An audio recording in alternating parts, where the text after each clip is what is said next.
And then what's going on, DQ? What's up, Brandon? And what's going on? Happy Wednesday. How's things, Yo, man? things are good. Things are nuts. But blessed to be alive always. Okay. Um, yo, Chris, so regarding those points, so like the four pillars, but we've seen less played on the recording. So Mm-hmm. the way it is that we're putting recordings. Oh, not you, Chris Dickerson. I mean Chris Monroe. Uh, so we're putting recording against someone else recording, right? So it's like battle of the recordings, and then everybody in the Zoom is voting to see. I don't know if you were in the other Zooms, Chris. So you stopped me. All right, cool, cool, cool, cool. So then everybody votes to see like which one they like more. So, we've seen less than the four pillars played, but somebody just had an amazing section just on motivation that beat the other person. So, really just like, hey, like, oh, I like that call. I was in the flow, or it felt good. I really got a lot of information. I showed some skill there. That's what you would play. On point is sent. Copy, bro. Copy. Your volume was super low though. I don't know if that Super was low. me. That's not gonna be it. Oh, okay. That was him. Okay. No, yeah, that was him. It was definitely him. Um, so okay, wait, who do we have right now? Because I believe Caroline said she was. I'm really excited to hear Caroline's call. Especially she said she came with a red seller too. That's gonna be fun. So we got Caroline. Who else do we got, Brandon? Who do we got going tonight? And guys, for everybody that's here, we're gonna chat through this for a minute, and then we'll give you guys an intro as far as what we're doing tonight for all of the new people. Who's here that's new? Say me in the chat if you're new to the Nightly Dial. We normally get a couple new people in here every night. And we'll explain to you guys what we're doing here, what this Zoom is all about. Doug is new. Welcome, Doug. Nice to meet you, man. Go ahead, Brandon. Sorry, who do we have? No, we got Raphael Roman. He should be coming in any second. Okay. We got Jermaine right there. What's up, bro? I see you raising your hand. You better have that recording. We got. I'm hoping Ellis. I see him on the move. Ellis, if you could hear me, because you probably at a project right now, send us a recording so we could get you up here today. We got Caroline. We got Chris Monroe now. That's quite a few people. That's like that's a few more people than right there. So that's what, like four. We're almost to six people, That's right? four. So we almost got three different people that can go tonight. Hey, Brandon, remember back in the '90s when you were gonna get a call ready, and then not sure what happened. It was Yo, the 90s. crazy, right? So I just got off a phone call. I'm with Title, and they're looking at my LLC, and they're like, "Yo, like, I'm looking at the public information on your LLC, and it was formed in 1996." I'm like, "That's crazy," because I was a kid. So I'm like, "That's not me." And they're like, "Yeah, I'm gonna email you what I'm looking at," because I'm like, "Yeah, please show me," because there's no way I had this LLC at, as a kid. That's crazy. Samir, how old were you in 1996? I was 1 year old. Is that it? I don't even think you plural that. I think you say 1 year old. I don't think it's 1 single-year-old. years. I don't think it's 1 years at that That point. is true, actually. I was one Y-O, Y.O. Okay, so one yo. Let's get some for anybody who's brave to say it, because it's really uncomfortable to me.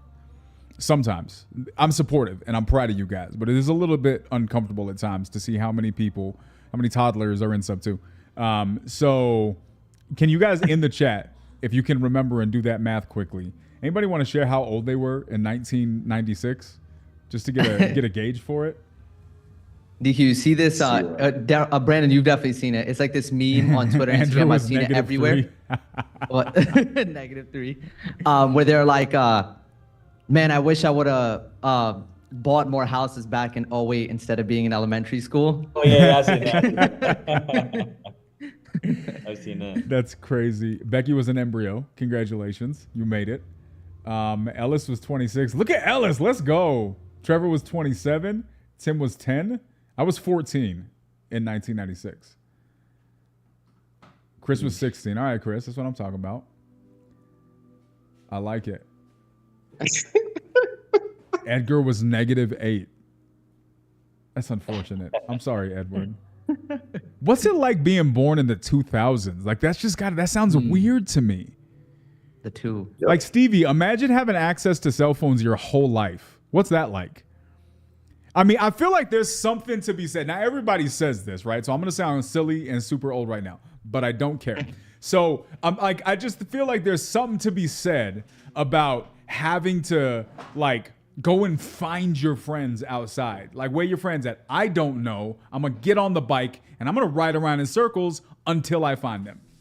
Right? Or going somewhere to meet somebody and you're not sure if they're gonna show up. You don't know. Yeah. What Like are you you gonna don't do? know. Like they could be late and you're like, I don't know if they're gonna be here or not. I remember like I used to meet my mom on 86 in Manhattan. She used to work at Columbia University in 116th. So sometimes like we would go there, we would go to the movies on 86 or just meet for whatever reason, like a doctor's appointment. And there were times where she would not be there for like an hour, and you're sitting there as a kid with this AT&T phone booth in the middle of Manhattan. Phone booth. Like, yo, have to what's have next? change. Asking people, yo, do you have a quarter? Yeah, like crazy. That's insane. Look, Daniel said Mongoose was his Uber. I like it, but we were really poor, so I had a non-goose. It was not name brand, but it was similar, right? It was the bootleg version without the stickers. We put our own stickers on there from the quarter slot. That's how we dressed up our bikes. But yeah, that's the way it is, man. Like, and then like I got real fancy when I got into my teenagers, and then you had the pager, right? And then you could find people. Of course, you still had to have the change because once the page came through, you had to be able to go and actually dial the phone numbers. And then if you were really, really skilled, you could send messages upside down in the numbers and say things like that. It was very limited, the things that you could say by turning it upside down. But yeah, man, I remember when I was in the military, everything was calling cards. Like buying calling cards was a regular thing when I was in the military. And the crazy thing is I remember I came back from being overseas. This was like early 2000s. I came back from being overseas. And all of a sudden, everybody had a cell phone. It was the weirdest thing. And it was like the 400 minutes a month, unlimited nights and weekends. That was the plan with the old school Nokia. And that's when it all started. So shout out to all of the young folks in here. Congratulations for making good life choices early on with the flashlight. You know you were living life right if you had changeable faceplates with light up antennas and battery packs on the Nokias. That was like a whole thing.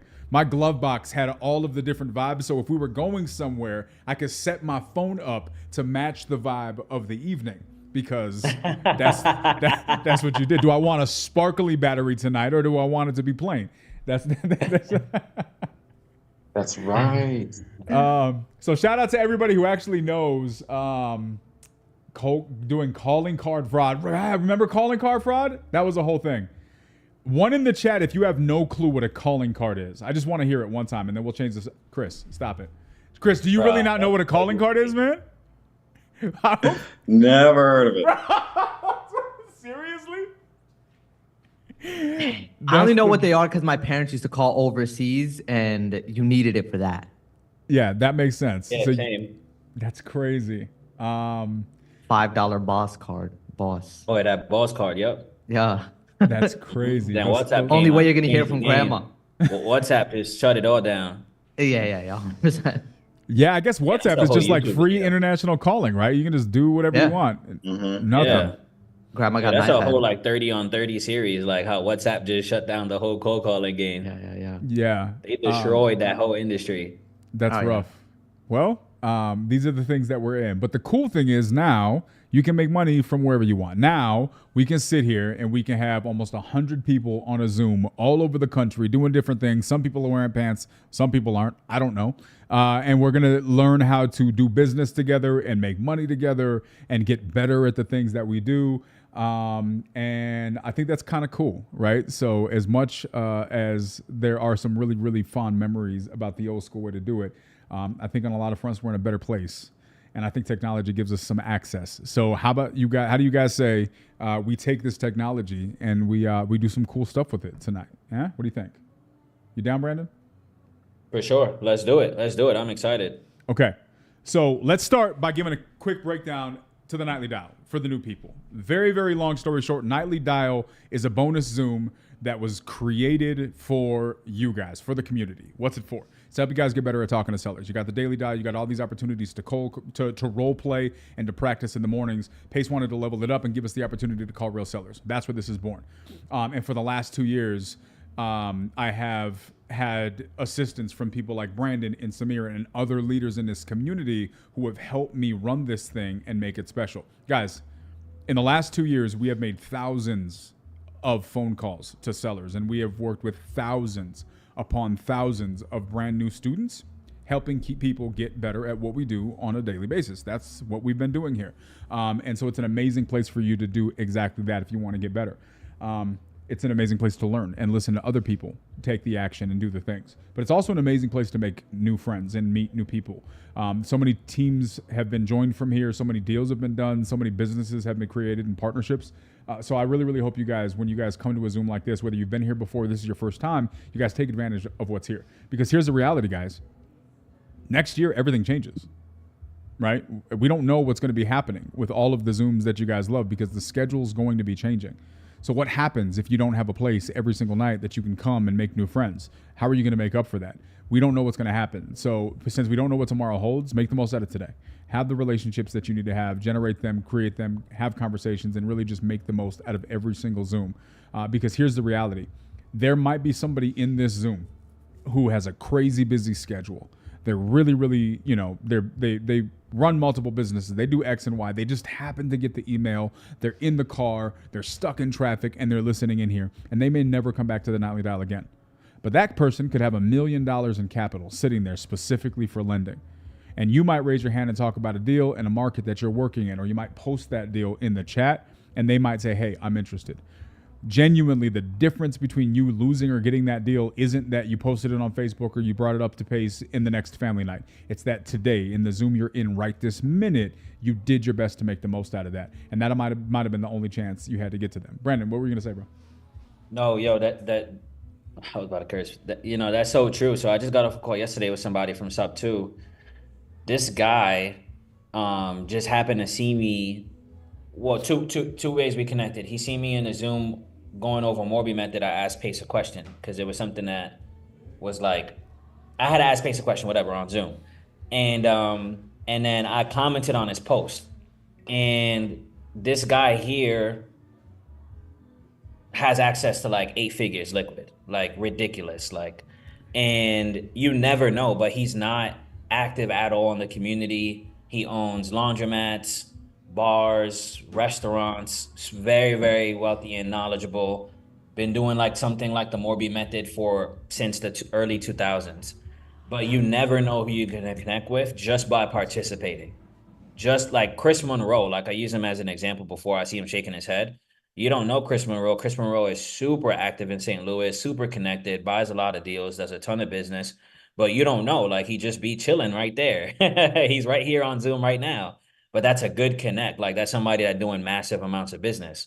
So you just never know you're going to connect with by either just responding to a post, responding on Zoom, asking a question live. Again, he just saw me on Zoom with Pace and then we jumped on a call, right? So there's dope people in this community. Just participate a little bit, provide some value, and you never know who you can connect with. Yeah, dude, it's 1,000% correct. So that being said, guys, without belaboring the point, you have 90 other people in this Zoom. Like, why would you leave a Zoom with 90 people who are like-minded and are trying to make money at the same thing you're doing? Why would you leave without a friend? Like, just make it make sense to me. I don't understand it. But do what you want because we're going to be here regardless. That being said, guys, so what is happening tonight? What's the difference for tonight?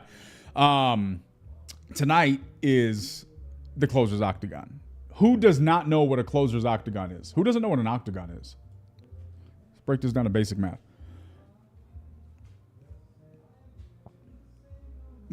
Jeffrey does not know what an octagon is. So it's an 8-sided, what is 8-sided what? 8-sided circle? It's not really a circle if it's 8-sided.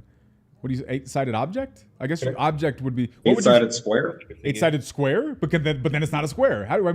Any math people know how to properly 8-sided shape? How do you say this? It's an 8-sided what? It's an 8-sided. I'm going with object until we can find. It's an 8-sided polygon. Juliet wins.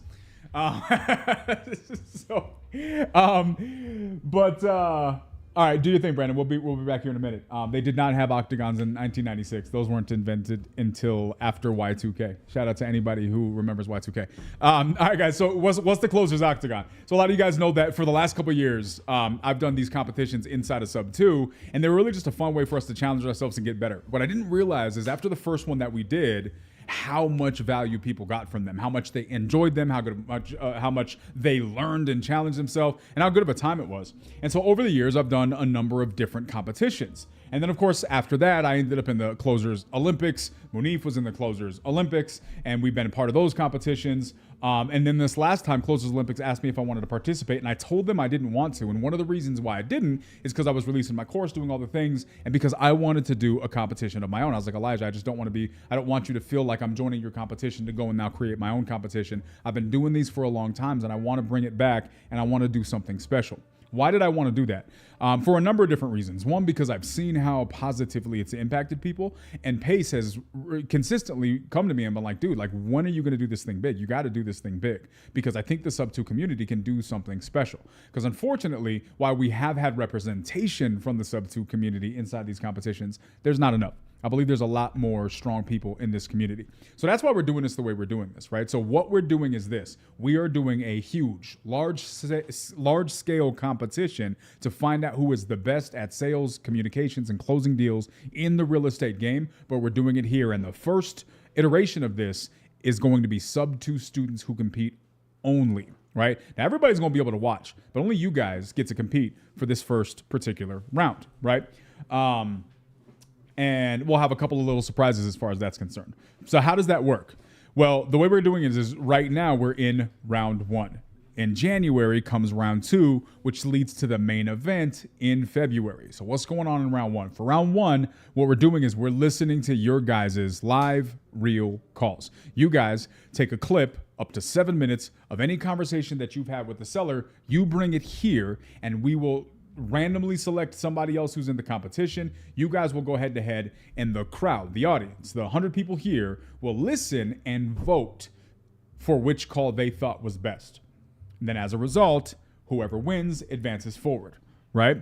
However, all of the judges, for example, tonight, judges are going to be myself, Brandon, and Samir. While we don't necessarily vote on the calls, we do have the ability to give what's called a golden glove, right? Kind of like what is it? America's Got Talent or American Idol, like those shows, right? And so what happens is direct to seller. Yeah, it's direct to seller only, Johnny. And so what happens is if we feel like there was a call that was just really, really good, and maybe they didn't win the crowd's vote, but we saw some technical skill there that may have been overlooked, we'll give you the opportunity to advance anyways. On each night, somebody has won the golden glove. Samir gave the one out on Friday to Will Ayerza, who's been in this community for, I believe, over 3 years at this point, does a lot of deals, and really, really great dude. So that's what round 1 looks like. Once round 1 finishes in January, we're going to round 2, and it's going to a straight role play competition. This is where it starts to get really, really interesting, because you're going to see a lot of twists, a lot of turns, and a lot of surprises that we're going to bring you in the role play section of that. It's going to be about 30, 40 people that make it to round 2, and those people are going to have to compete. What are they competing for? The place to make it to the top 8, because only the top 8 scores of all of those people make it to the main event. What's the main event? Main event is taking place during, it's kind of like a Sub 2 weekend, February 9th in Phoenix, Arizona. I just talked to Melissa from the Sub 2 team today. They're looking for the venue for the Golden Ticket event. How many of you guys are familiar with the Golden Ticket event? Say yes in the chat if you know what the Golden Ticket event is. Anybody? Yeah, we're going to have some wild cards, Audrey, for sure. Definitely going to have some wild cards. So the Golden Ticket event is going to be an invite-only thing that's going to be taking place on February 8th. February 9th is when the Closers Octagon is taking place. Then on February 10th, Pace is going to be doing a marathon. And from what I understand, anybody who's interested in participating in that marathon is able to do that as well. So it's going to be a crazy weekend. If you guys are interested in having the opportunity to be invited to come out and hang out with those people, one of the best ways to do that is to win this competition. Because not only are you going to be able to be in the room with all of these different people, but you're going to have the opportunity to potentially compete against Pace Morby himself. Because Pace has raised his hand and said he wants to step into Octagon and show the community once and for all who's the king closer in the game, right? Now, the who's going to take that crown from him, right? Whether it's another king or a queen, that's going to be a different situation. I don't know how that's all going to work out. Somebody can take that crown from Pace, and he's looking for the competitors. So that being said, guys, that's what we're doing. That's what we're doing for the Nightly Dials for the next little bit, because we want to give everybody as much of an opportunity to compete as possible. Why? Because unfortunately, one thing about like the Closers Olympics, which is an amazing competition, is they kind of choose who gets to compete. And I want to give people the opportunity to choose themselves. And that's why we've opened up the doors to anybody who wants to compete and really, really kind of demonstrate what you have to work with. Guys, this is a great opportunity. Some of you guys are in a place, and I'll say this and I'll wrap up. We'll transition to kind of getting into getting everything started tonight. But guys, some of you guys are at a place where you're new and you're just trying to find your way. And you're like, well, what's the value in me competing in something like this? The value is challenging yourself. You have no idea what you're capable of until you challenge yourself to do something you didn't think you could do. That's where you really find out. You don't find out how much you have to work with until you've challenged yourself to a level past what you're comfortable with. And so that's one of the reasons why, even if you don't care about going and competing against Pace and being known as the greatest closer in the industry, you should definitely challenge yourself to show up and just push yourself to that next level. However, there's some of you guys who actually do want to grow in this industry, who do think you have the skill set, who want to develop a name for yourself, who think there is value in being mentioned in the same breath as Pace Morby, Jamil Damji, Brett Daniels, RJ Bates, and insert your name, right?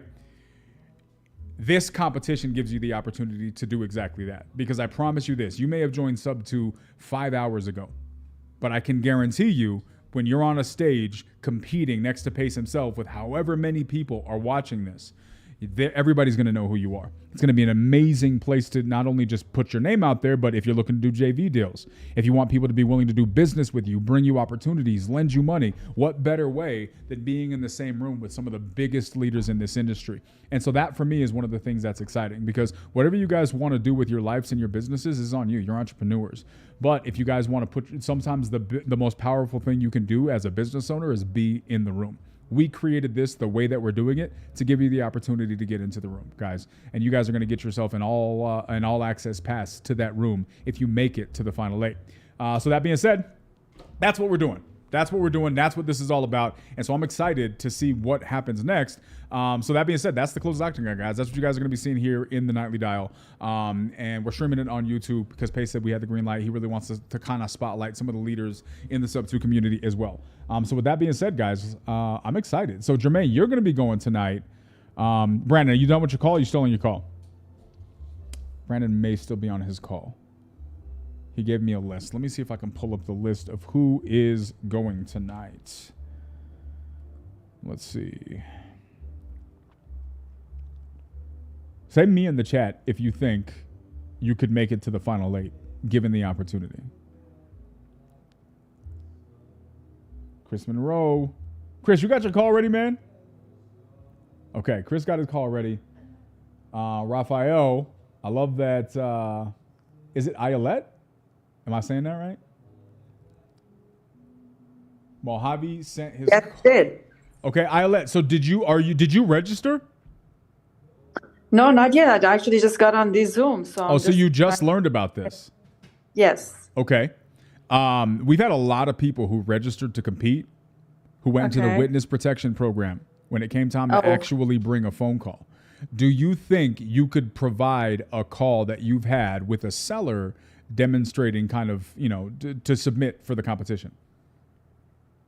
Well, I never recorded anything. Okay. How often are you talking to sellers? Is that something you're doing regularly?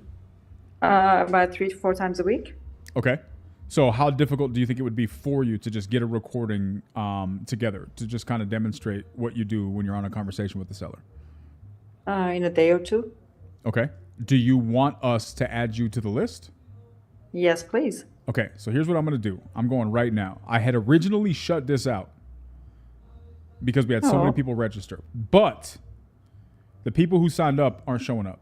So what they're going to do is get replaced by the people who are willing to show up. Because that's how it goes, right? So let me see. How do I invite you? Add. Okay. Are you on Facebook? Yes, I am. Okay, I just found you. We have... All right. There we go. I just added you to the Facebook chat. Did you? Let me know if you see that addition. Okay, let me. Sunday says you're a badass. Is that true? Yeah, she's my best friend. We're good together. I like it. Am I pronouncing your name properly? Yes, you did. Okay, awesome. Yeah. Trust me, nobody can chop it off because I heard it all. I bet. Well, I Yeah. don't like saying it wrong, and like because Pace got people on this thing of calling me Dan, and it's been like the hardest thing to break to get people to stop calling me Dan, and so I try to be considerate. And People make sure start I'm saying calling me it sweetheart because some of them they don't know how to pronounce my name. So right. I love it. Okay, so did you get the invitation to the chat? I'm trying to see it. It should be Closers Octagon chat on Facebook. It may be, we're not friends, so it might be in your message request. Yeah, I'm trying to see on messages. I don't have it yet. Guys, if anybody who is here who is not officially in the Facebook chat and you think you can do it and you want to be added and you want to bring a call, Marixa, let me add you. This is your window. You guys are about to replace people who have been dropping the ball. Marixa, when can you get a call ready? Let me check on my I message. just need 2 days. 2 days? Yeah. So like by Friday? Yeah. I can do Friday. I'm not seeing you on Facebook. Okay, Stevie, let me add you. We're adding everybody. Marissa, can you shoot me a message on Facebook, Marissa, so I can add you because I'm not seeing you pop up at all. On the regular sub2 community? Yeah, just go to my personal page, and Okay. just shoot me a message. I just what is it? I had to, what do you call that? Like saying hi to everyone, introduce myself, and I tagged you and Okay. Yeah. I tried Here's to. the thing about Facebook chats, which is why I tried to avoid doing it. But we used to Okay. do a lot of the nightly dial in Facebook chat, and we'd go to add whoever was calling for that, and we're adding some person in like, Wisconsin who's not even associated with real estate because they had the same name and we didn't know. So it's just Facebook's weird about that. You would think they would restrict it to people that like you have some sort of an association with, but they don't.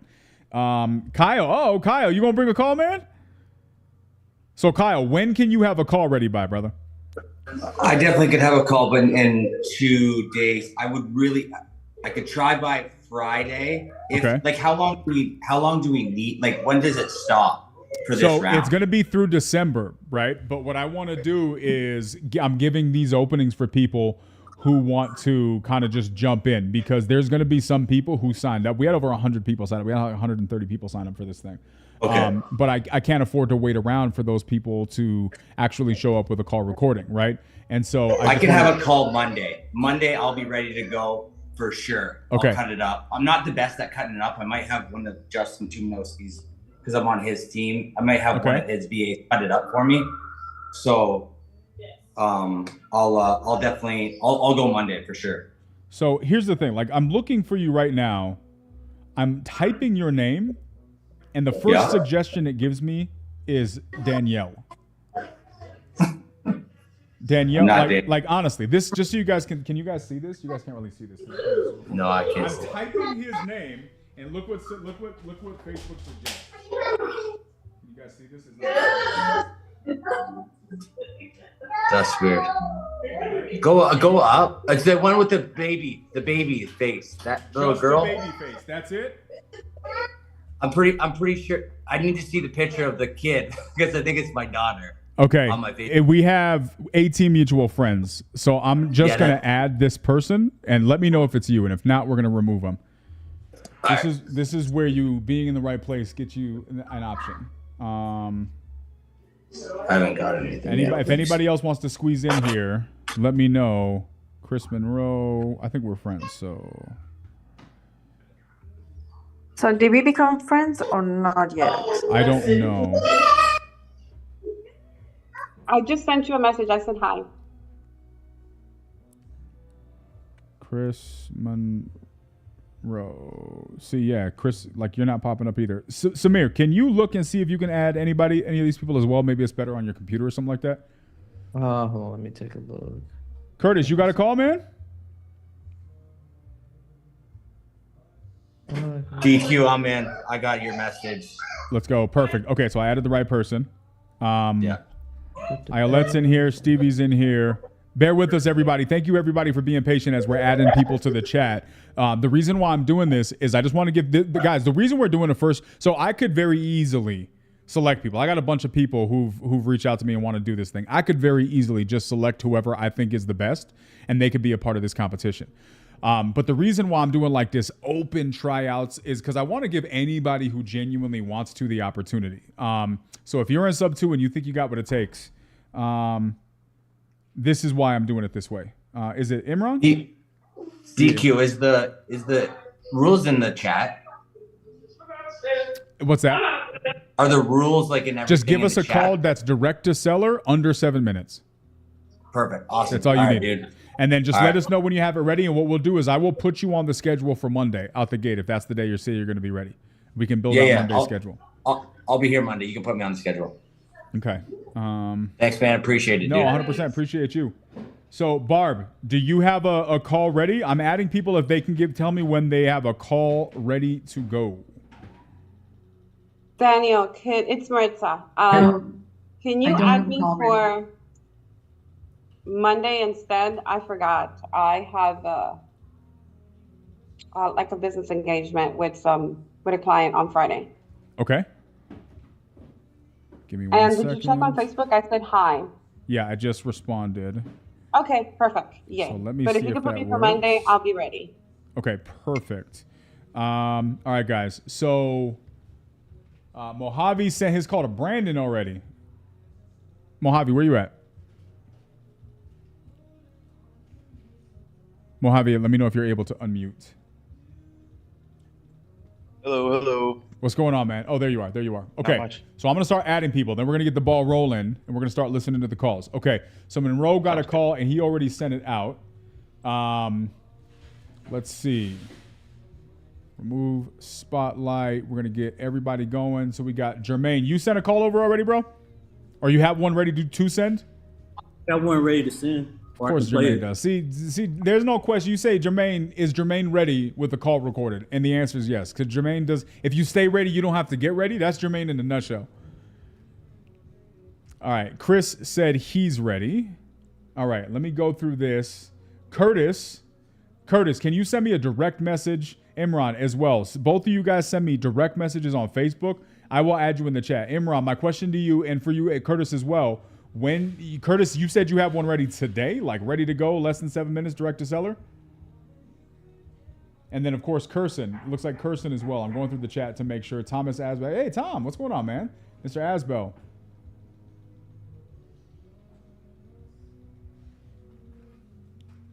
We're going to get everybody going and in the chat. So right now we got Chris, Jermaine, Samir. Do you have that wheel? We'll go ahead and get these people added to that wheel. I think when I sent it to you, I sent it to you in our chat. So you can probably just go there. Let me see. Let me check our chat if it's in there. I know it was definitely in Zoom, but if we have it in the chat, let me check. If you guys know somebody that you think would be a good person to show up for this, please let me know. And we will get everybody. We'll get everybody in here. Messenger. What's that? I just sent you a message on Messenger. Okay, perfect. Yeah, you're in the chat as well. So if you can find that, it should be there. Just look for the one called Closers Octagon chat. Oh, here you go. Perfect. This will be good. So Kyle's going to be going Monday. Imran, when are you thinking, man? Go ahead. Yes, hi, DQ. Nice to meet you. Likewise. Nice chatting with you, man. Just recently joined. So I just heard from you today that what you're doing. I'm excited. I do not have any recording, but I'm going to get one within a week. Okay. So will that work? Okay.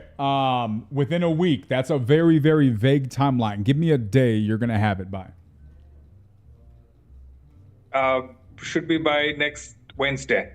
By next Wednesday. So on Wednesday of next week, we can confirm that you're one of the people that's going to be participating that night. Yes. Perfect. Okay. Can That's you good. shoot me a message? Are you on Facebook? Can you shoot me a message directly real quickly and I'll get you added to the chat? I will. Okay. And then Kirsten was another person. I don't know if you're still here and want to chat and give me an idea. Same with Curtis. DQ, is there a list for tonight for this Yes, I'm here. real name? The people who are spotlit Wheel. are the list for tonight. Oh. Who was it that was just chatting? Is everyone with their hands up, I'm assuming too? Is that, or is it just the spotlight? So the three fellas right here? I think Raphael as well, right? Is he here yet? Raphael, where is he? Where is he? I didn't see him. Raphael's I'm in ready to here. go tonight. Perfect. So Raphael is going to be up here. Who else needs to get up here? Brandon. Yo, Sal Ellis, had you, messaged me. Sal, brother, you said you asked me about sending a recording. I don't know if you're going up again or what's going on with that. yo, Ellis, you trying to go up today? Well, Daniel told me that I could since last time you guys couldn't hear my recording.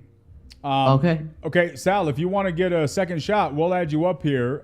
If we get if we have enough new people, you'll get to go again. But we'll save it for a day where we have. Go ahead.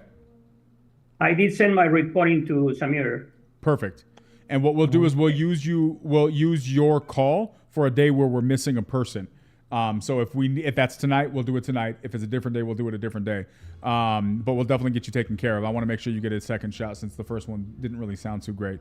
No worries. Okay, so Ellis, are you good to go for tonight, man, or no?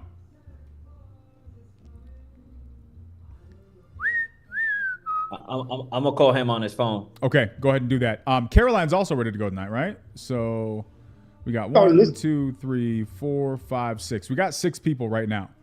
Based on the people that are here, who am I missing? Which Alice were you calling? You calling me, Dan? Yeah, you. Hey, I don't have a call. If you can send me a lead, I'll call it. Ella said, I'll just do one raw and then take it or leave it. Okay. We have Kirsten. What's going on, man? You raised your hand. What you got? Well, I want to try to go in. I don't have any gold right now. Okay. But I can do it by next week, my Wednesday. Okay. Shoot me a message on Facebook directly. Can you do that real quickly? All right. Yeah. So here's what we're doing. We're going to get to the calls now. Okay. Samir, are you able to take the spotlit people and put them into the wheel? Yeah, so I got the people in the wheel, the 6 people right here. Perfect. So what we're going to do, guys, we're getting ready to make the calls. Okay. Everybody who wants to jump into the competition, whether you've been previously enrolled or not, and can get me a call fast, like not sometime in the next couple weeks, like by next week or very, very soon, direct message me on Facebook, Daniel Quijano. Way to know is probably to see if we have mutual friends, if you have other people on Facebook, or just look me up in the sub2 group, type my name. You'll see some of my posts. Go and shoot me a direct message. Let me know that you're interested. I will add you to the chat. And then we'll make sure that you're able to get your call submitted. And what we'll do is you gotta add, when you DM me, let me know what day you want to go, so that way we can get you on the schedule for that day. So that way, moving forward, we won't have to have these discussions when we start the Zoom. We'll have it ready in advance. So once we get started, we'll just be able to go straight into the competition side of things. Anybody got any final questions before? Terrence, bro, you've been here every single day, man. Tell me when, Terrence. What day are you going to be ready, bro?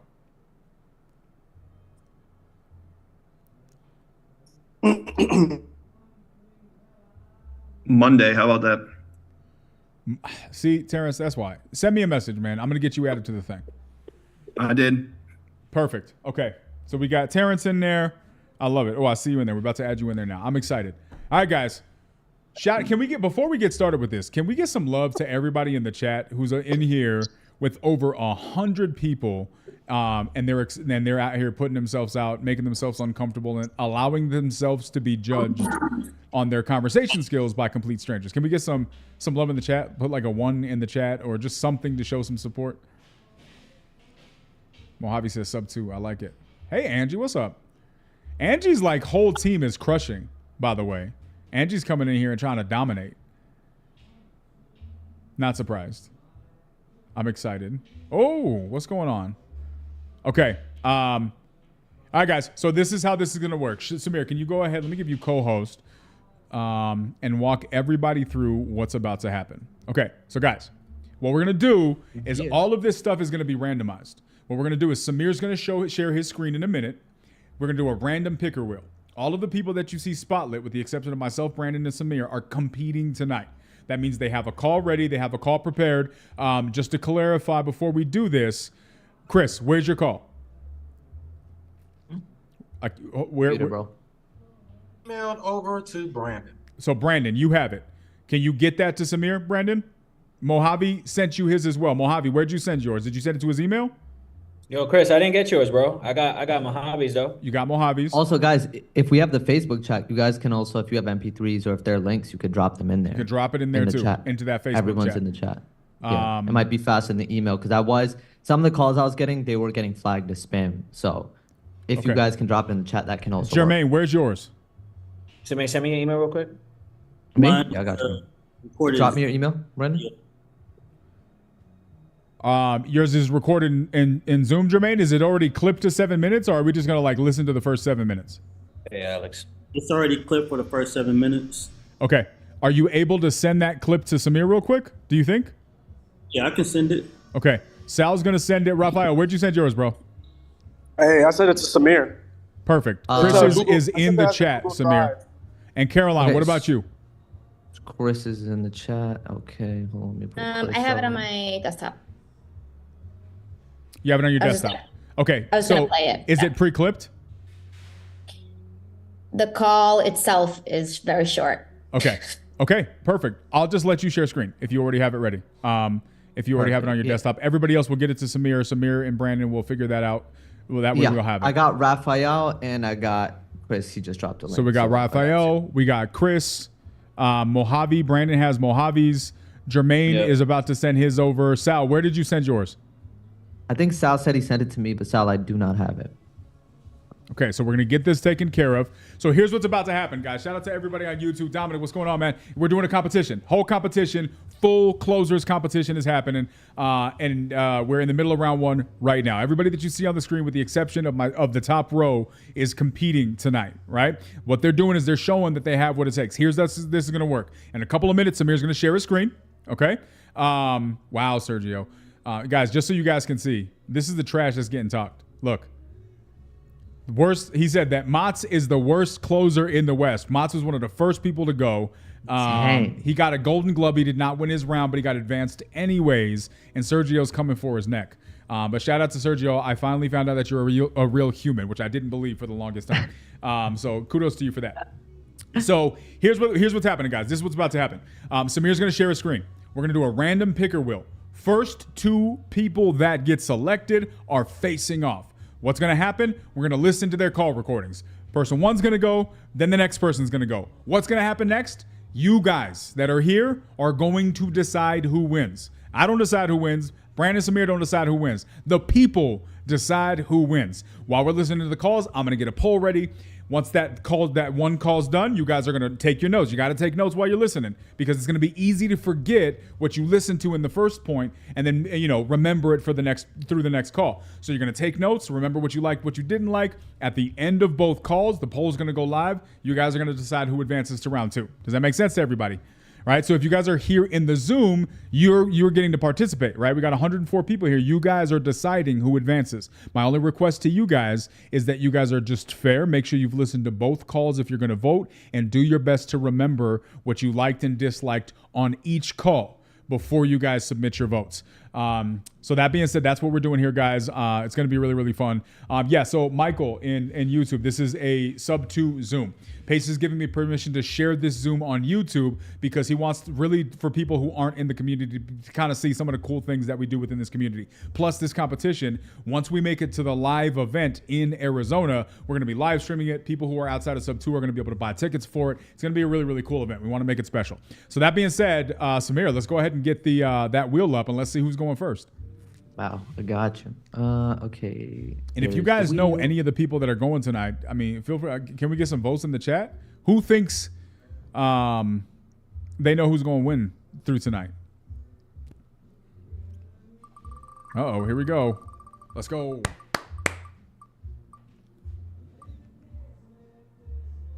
All right.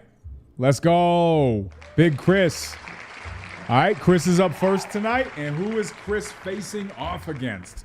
Rafael. Who do you think, Samir? I'm feeling like it's going to be Rafael, but I could be wrong. We'll find out. I'm going to go Mojave. Okay. Let's go. Look at that. What, did I call it or did I call Rafael. it? Let's go. Chris versus Rav. All right, Terrence thinks Jermaine's going the distance. I like the energy. It's going to be fun to see. So, all right, guys. Samir, do you have both of those calls ready to go? Yeah, I have Chris. Chris, yours is at 8 minutes, so I will have to cut it at 7. Okay, you're cool with that just cutting it at that 7-minute point? Okay, you want to perfect. start a minute in, or do you want to cut it less? It's good. It's just the beginning of a call. I mean, the rest of it is kind of her. Okay, do you want to cut the last minute or the first minute? No, you can just start from the beginning. Start from the beginning, okay. And then do you have the second one ready so we can just transition into it? We don't have to pause in the middle. Yeah, let me just pull Raf's. Yeah, so I have 2 calls in there just because I was gonna see if maybe the crowd wants to choose whichever one, but one is where the seller is like pretty much like she was just ready to go, and it was an easy conversation, seller finance deal, and then there was another one where I already sent out the offer, I already spoke to her, she just never responded, so she kind of ghosted me, and now she's pretty much we're following up with her, and I broke it down to her. She had a lot more objections, so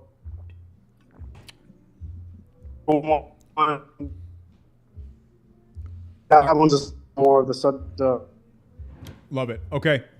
Both Brandon and Samir knows what it's like getting ghosted by ladies, so I think they're going to definitely have some sympathy towards your circumstance here. That's why I spent so much time on Nightly Dial. All right, so you got them both. You got Rafael's 2, Resumer? Yeah, I got both, man. You just got to tell me which one, Raf, and then we'll play that one. Okay, we're going Chris's I guess first, we'll let the then crowd. Rafael's. Yeah, I'll do the one. Yeah, Chicago deal. Chicago? All right, bet. Let me just make sure it's pre-clipped. Okay, yo. So Raf, this one's also over the 7. It's almost at 9. Do you want me to just cut the last minute 40? Yeah. Perfect. Okay. All right, guys. So it's about to happen. Samir's about to share his screen. Once again, just to repeat, guys, please, it's going to be easy to forget Chris's call once you listen to Rafael's call, right? Because a bunch of time's gone by. You've listened to different things. So make sure you take notes about what you do and don't like about each call. What's going to happen is we're going to listen to Chris's call. Then we're going to go straight into Rafael's call. We're not going to give any feedback on either one because we want to keep both calls as fresh as possible. The second that second call is done, the poll is going to go live and you guys are going to vote who won that round. Everybody got it? Anybody got any questions? Samir, whenever you're ready, bro.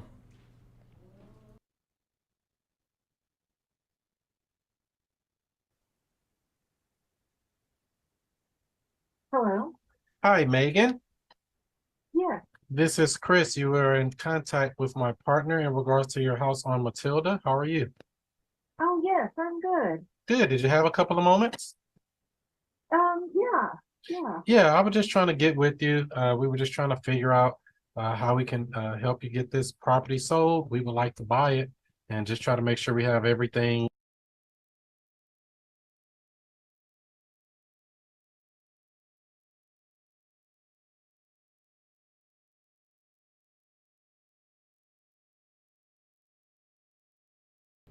Is it Samir, just? I think you're muted. Yeah, the audio's out, bro. What happened? It's rigged. It's rigged. Samir's already plotting against Chris. He got paid under the table. It's a little bit. Look, everybody, just so you guys know, Samir has made this clear. Samir can be bought. And I mean, other than really, that's the only obstacle to us selling it. Oh, okay. And so when do you think that will be resolved? Well, we've already had the court date. The court already gave us the green light to evict them. That the holdup now is the sheriff. The sheriff doesn't want to do it this close to Christmas.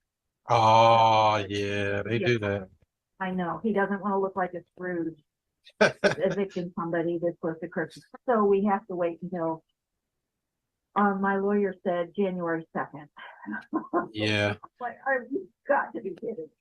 So anyway, that's the holdup at this point. We've already had the court hearing. The court hearing said yes, do it, but the sheriff said, yeah, I don't want to this close to Christmas, so we're waiting for that. Is there a reason that they don't just move out, or I mean, or they have some hard times or something, or? I don't know. I know they're both self-employed and they're not, well, they wanted to buy it, but they couldn't buy it because they hadn't paid their income taxes, so they couldn't get a loan. So that makes me think that they probably are having a hard time getting the money together to go, you know, get a deposit in the first month, last month rent and all that somewhere else. Yeah, it can definitely be a hardship. So, Yeah. so Megan, what would be the best case scenario for you in this whole deal if you were to get it sold? And I mean, what would be perfect for you to make it smooth as possible? Well,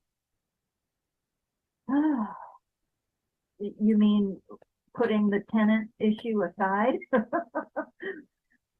Putting the tenant issue aside, I mean, it'd be great if we got our asking price and negotiate a contract with my real estate agent. Oh, okay. What were you, how much Yeah. were you looking to get for it? We have it on market for $250. That's ideally what we would like out of it. Oh, okay, 250. And how did you come up with that amount? That was, well, my real estate agent came up with the amount because I don't live in St. Louis. I don't even live in Missouri. I live in Arkansas, and I have no idea what, you know, real estate values are. So she is the one who priced it for me. Yeah, I see some that actually sold in that price range, but those are kind of fixed up and they were updated, you know, with new kitchens, new baths, all that type of stuff. But this house needs a little bit of updating, correct? Well, if you were going to live in it, you'd probably want to update it if you were just going to use it as a rental. My understanding is that the other side, the side you all didn't see, is in better, like more move-in ready condition than the side that you had looked at. So I don't think the other side would need much work. Yeah, because I see the pictures online here. I guess it's like that old metal white cabinets, like from the 50s or something like that. I really couldn't tell you. Oh, okay. No problem. And then they also told me that you would be open to something more creative, some type of creative terms on selling it. Is that still right? Yes. Okay. If the conditions were right, and our risk was, you know, minimalized, yes, I'd be open to that. Yeah, because we actually buy houses that way a lot of times, and it actually helps everybody in the deal because a lot of times, you know, just like you said with that tenant, they try to go get a loan to buy a house, and getting loans today is not as easy as it was 5 years ago, especially with the, you know, interest rates up and all the people, you know, pinching off the deal, you know, from the appraisers, or everybody's eating off of this deal. You're like, man, where'd the money go? We rather put more of that money in your pocket. Well, let me just share a little background of why we're selling with you. My mother is the owner of the property. Title's in her name. And she is 87 years old. She has dementia. Her cognitive processes basically are gone. And her husband passed away 2 years ago. She can't take care of rental properties. She can't manage them. You know, it's time. It's time for her to retire from the business. And so I have been appointed guardian and conservator of her estate. And I can't deal with real estate. It's just not my thing. So, selling the properties is in her best interest, and we're just going to get whatever money we can out of them, and that's what she's going to live on the rest of her life. So that's the reason we're selling.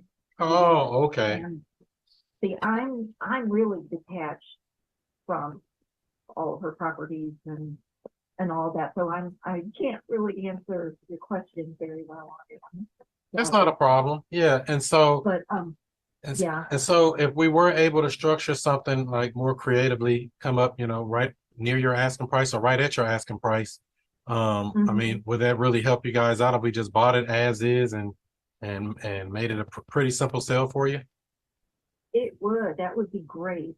Because we're And then definitely my mother interested. still have an income coming in off of it, monthly. Most definitely. It would just be, own or selling rather than rent. Yeah, so typically when we do these types of transactions, as you know, we would buy the property just like any. That is 7 minutes. All right, guys. So I'm gonna switch over to Raphael's call. Raphael, you wanted to go with the Chicago call, right? Yeah, let's do the Chicago call. Gotcha. Going back to back. This is Raphael's call, guys. Boom. Now, again, remember what you liked and what you didn't like. Take the notes if you need to. And the poll will go live here in a minute. Go ahead, Tamir. Oh, yes. Give me 1 second. It's just not opening up. Come on. Boom. Hey, Tareen, how you doing? It's Raphael. Hi. Hey, it's with Biver Property Solutions. Yeah, hi. Hey. All right, so I know you spoke with Fernando earlier. Yeah, I did. Okay, so this is in regards to 16015 Paulina? Yes. Got it. Okay, so where are we at with that? I still haven't sold my property yet. Something had happened in my family, so I really had to deal with that. So I haven't even really been looking or anything like that. But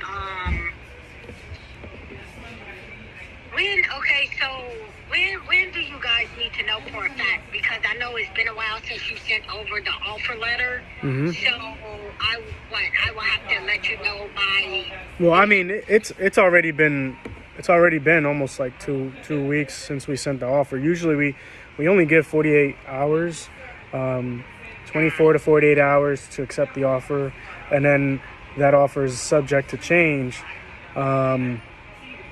However, I know that you do have, and obviously, we're all humans, right? I understand things happen, and you do have to, you have to take some time to do that. But you did mention that you had to also get with an attorney, and so, I can't really tell you that it's, it seems like there's a lot going on, and you just need some more certainty, I believe, because, we're pretty much ready to go, but it seems like you still have some hesitance. And I guess for us, if we're gonna go ahead and provide you with an offer, we're looking to move forward and get things going. But you did miss out on the 48 hours. We gave you an extension a few times with the attorney, and then there was this time as well where you have the family issue. So we just want to know, if you're looking to move forward with my company, we got to have the conversation now, and then again, the offer is subject to change if you are not, if you're not ready to move forward. My thing is, you guys are located in Florida. Mm-hmm. I am out in Illinois. Yep. So the only hesitant that I really have is that in the offer letter, it does state that sale as is. But you also stated if a major repair is needed, then we will have to talk about it. Okay. Are you worried about a major repair that No, I'm not worried about a major repair. I'm worried about you guys are located in Florida, so I'm trying to see how would this work. That you will have somebody come out. Yeah, I have partners out there, so that's not a problem, right? We operate in 45 different states. It's just a matter of what time. Sorry, guys. My computer just freaked out. 1 sec. Hey, Tareen, how you doing? I'm trying to find where we were at. If you're looking to move forward with my company, if you sale as is, but you also you will have somebody come out. Yeah, I We'll have just start from him. I have partners out there, so that's not a problem, right? We operate in 45 different states. It's just a matter of what time, figuring out a schedule, a time that's going to work for my guy, and then we do our inspection. We have our guy take pictures, videos. We do whatever we need to make sure we look and inspect the property so that we know we're making the right decision. And yeah, that's pretty much it. I've bought properties in several states. We're not tied down to a specific area. I don't actually have to go visit the property if one of my partners is there. We're automatically gonna go out, we're gonna look at the property, inspect it. We do our due diligence, and if everything checks out, looks good, we obviously will go ahead and move forward with the way things are, and we get to closing. We set up a time once title clears up. There's no liens, there's nothing, no judgments tied to the property. I mean, we're pretty much ready to go. And we set up a close of escrow, and yeah, get ready for you to move forward with the property. Okay,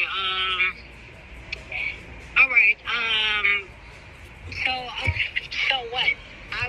You guys will have to send something else over because that offer isn't good anymore? I'd have to take a look at it again, but based off of what I know, we already sent out an offer, and typically we like to make sure that things move forward. And once you go ahead and not move forward, then that means that we just wasted X amount of time, energy into the property, and we just nothing happened, right? So now we just have to assess it, because the more time that goes by, the more we have to look into comps, make sure that we usually look at the last 3 months. And if for example, last 3 months we have no properties, no properties that sold in the area, then that becomes an issue. But as of right now, I don't see it being an issue. I think that what we currently have is okay, and I would have to send out the agreement again so that you can go ahead and sign if you're ready to go. Okay. Like, what else are you concerned about? Because that's really the main thing is, we've addressed the issue where obviously I'm in Florida. We're located all over. We have partners in many different states. We're gonna set up a time where we can go visit. What else? I mean, major repairs. As long as there's no major repairs that we should worry about, that shouldn't be an issue. I mean, that was my concern. You guys been all the way in Florida. I wanted to know how would that work. Okay. That's really the problem. Well, that was really my. That is 7 minutes, guys. Ladies and gentlemen, all right, we're going to get the poll out here. Guys, once again, before this poll goes live, just remember, your goal is to remember what you liked and didn't like about both of these calls. Only vote if you listened to both calls. We want to be as fair as possible. And what I'm going to do is I'm going to take this thing live. The poll is going to stay live for 2 minutes. We're going to chat, but we're not going to give too much information because we don't want to sway anybody. But you are either making or crushing somebody's dream. So just, just don't take it lightly is all I'm saying. That being said, guys, the poll is live. Do your thing.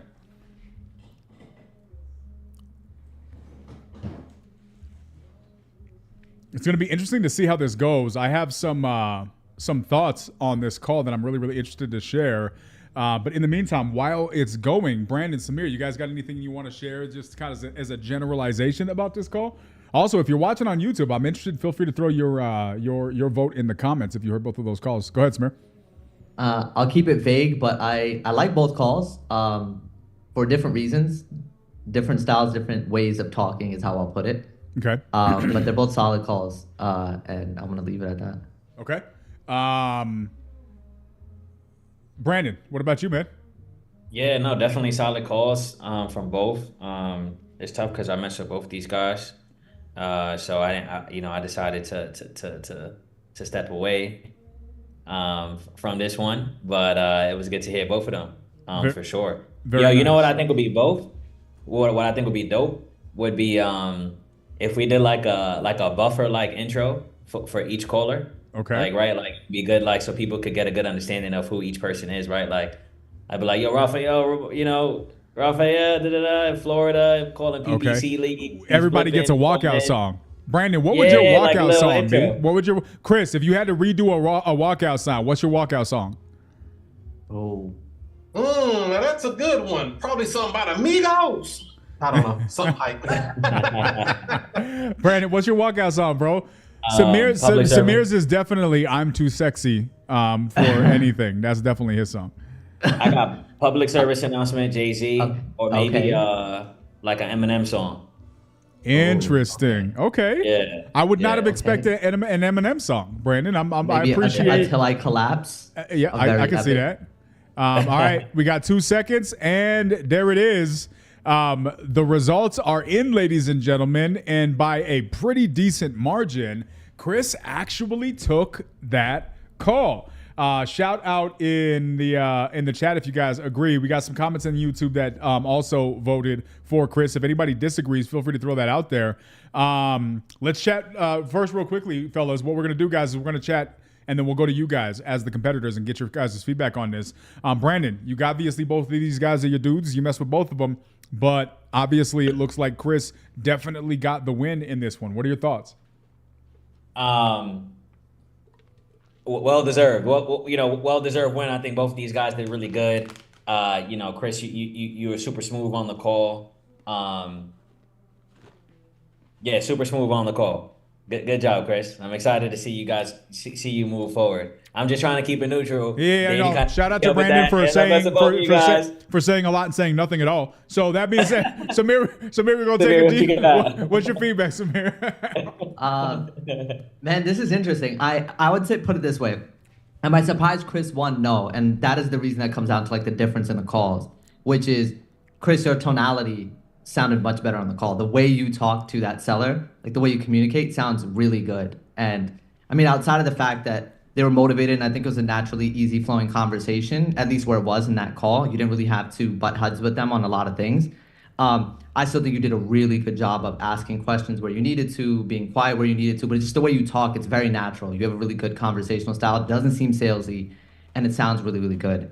On the other hand, Raph, I actually think you had a really good call, man. To be honest, if I was voting, I would have had a tough time. Maybe it would have went your way, because I think you asked really good questions and you got through like a tougher situation. Your tonality just wasn't, it didn't sound as good. It didn't sound as conversational. I think you were so focused on getting that information across to her. It just sounded a little flat in that sense, where you were just literally just answering the questions. But with all that being said, I think you had a really good conversation. Like, you kept pushing the conversation forward. You were getting through her concerns, and I think you answered the questions great, actually. Those are tough questions. Those are questions we all get. I would have answered most of those questions almost exactly the same. Certain things I would have probably tried to shift from faster.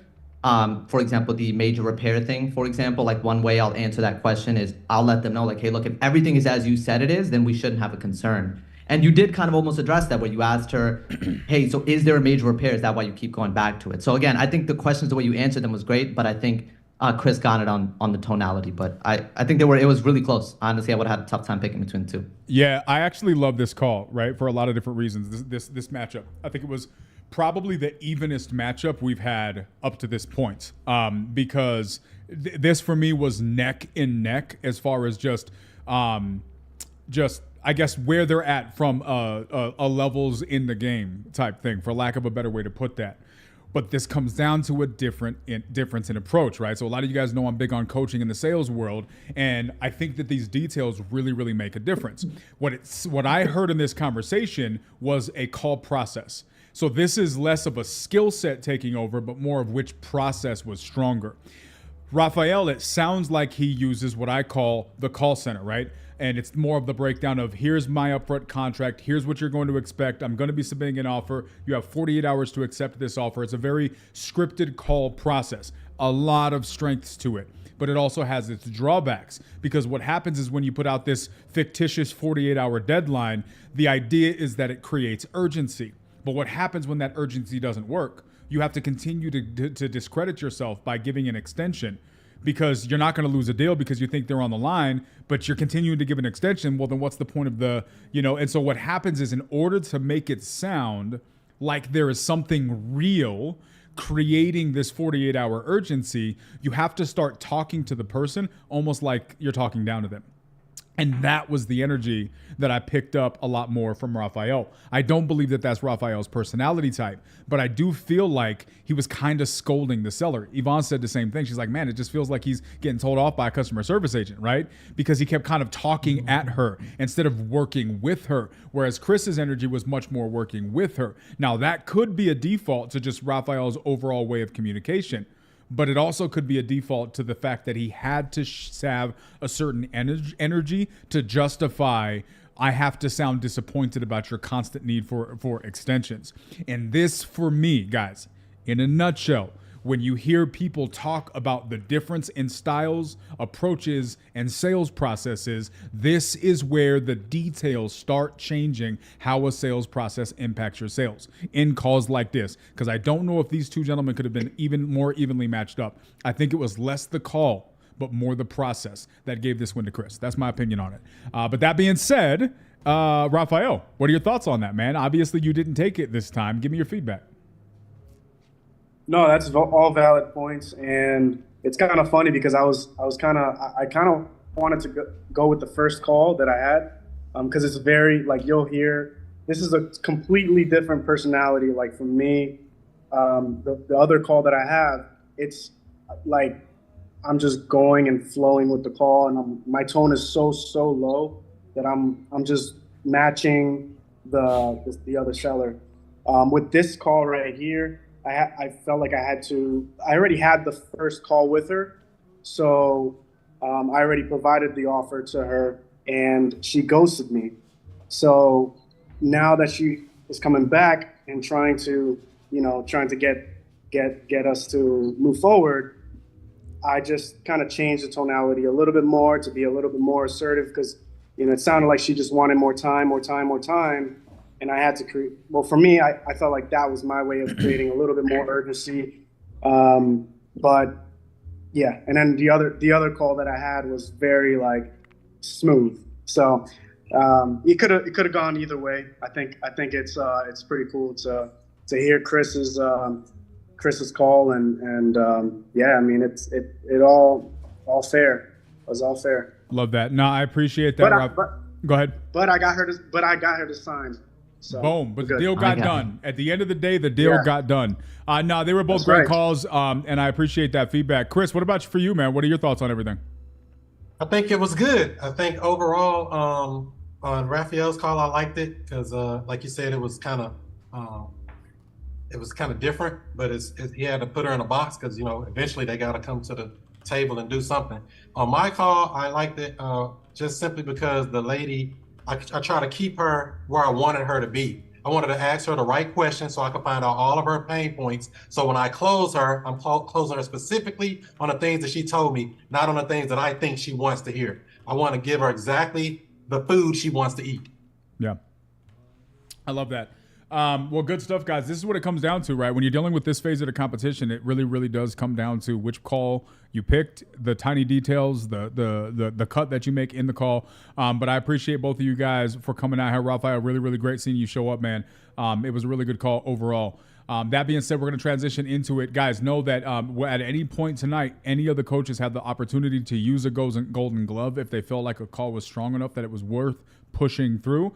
So even if you guys didn't make it through tonight, feel free to keep your eyes peeled in case a golden glove does go out at some point in the evening.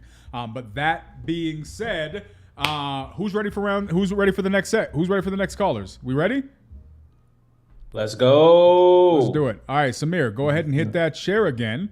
And let's see who goes next. Alrighty. Boom.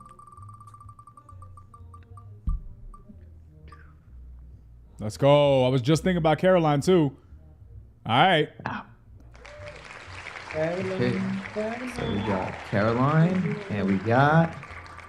Who's it gonna be? Oh, who's it gonna be? Who's it gonna be? Oh, that was close. Boom. Okay. Mojave. All right. So is it Mojave? Mojave. How do you pronounce your name, man? Mojave. Mojave. Okay. Mm-hmm. Perfect. All right, Mojave. I have not met you in person before. Have you come out to the Nightly Dial beforehand? Is this one of your first times? Introduce yourself to the people that are watching, man. Hey, what's going on, peoples? I just started up to the 20th will be my first month. So yeah, just really been getting after it, and I got a few partners that let me use their CRMs, and yeah, man, I'm getting busy. I'm just trying to learn. I love it. Awesome, man. So you're doing a lot of calls. You're obviously pushing through. Have you been in sales for a long time? Is this your first exposure to it? How long have you been doing this? How do you feel about your skill level? I mean, if I can rate it 1 out of 10, I'd give it about a 6. Okay. Still learning, so I definitely need more. I've been out of sales for a while, so I definitely need more practice. And this is my practice. You about to see. I love it. Big respect to you, man. You came out of the blue and submitted a call. And that for me, guys, like for everybody, you guys are listening to me. You hear me harp on, kind of showing up and doing the things. And the reason why we harp on that is the same reason why you hear Pace harp on stuff like that, right? What does Pace say in his stories? What does Pace say all the time?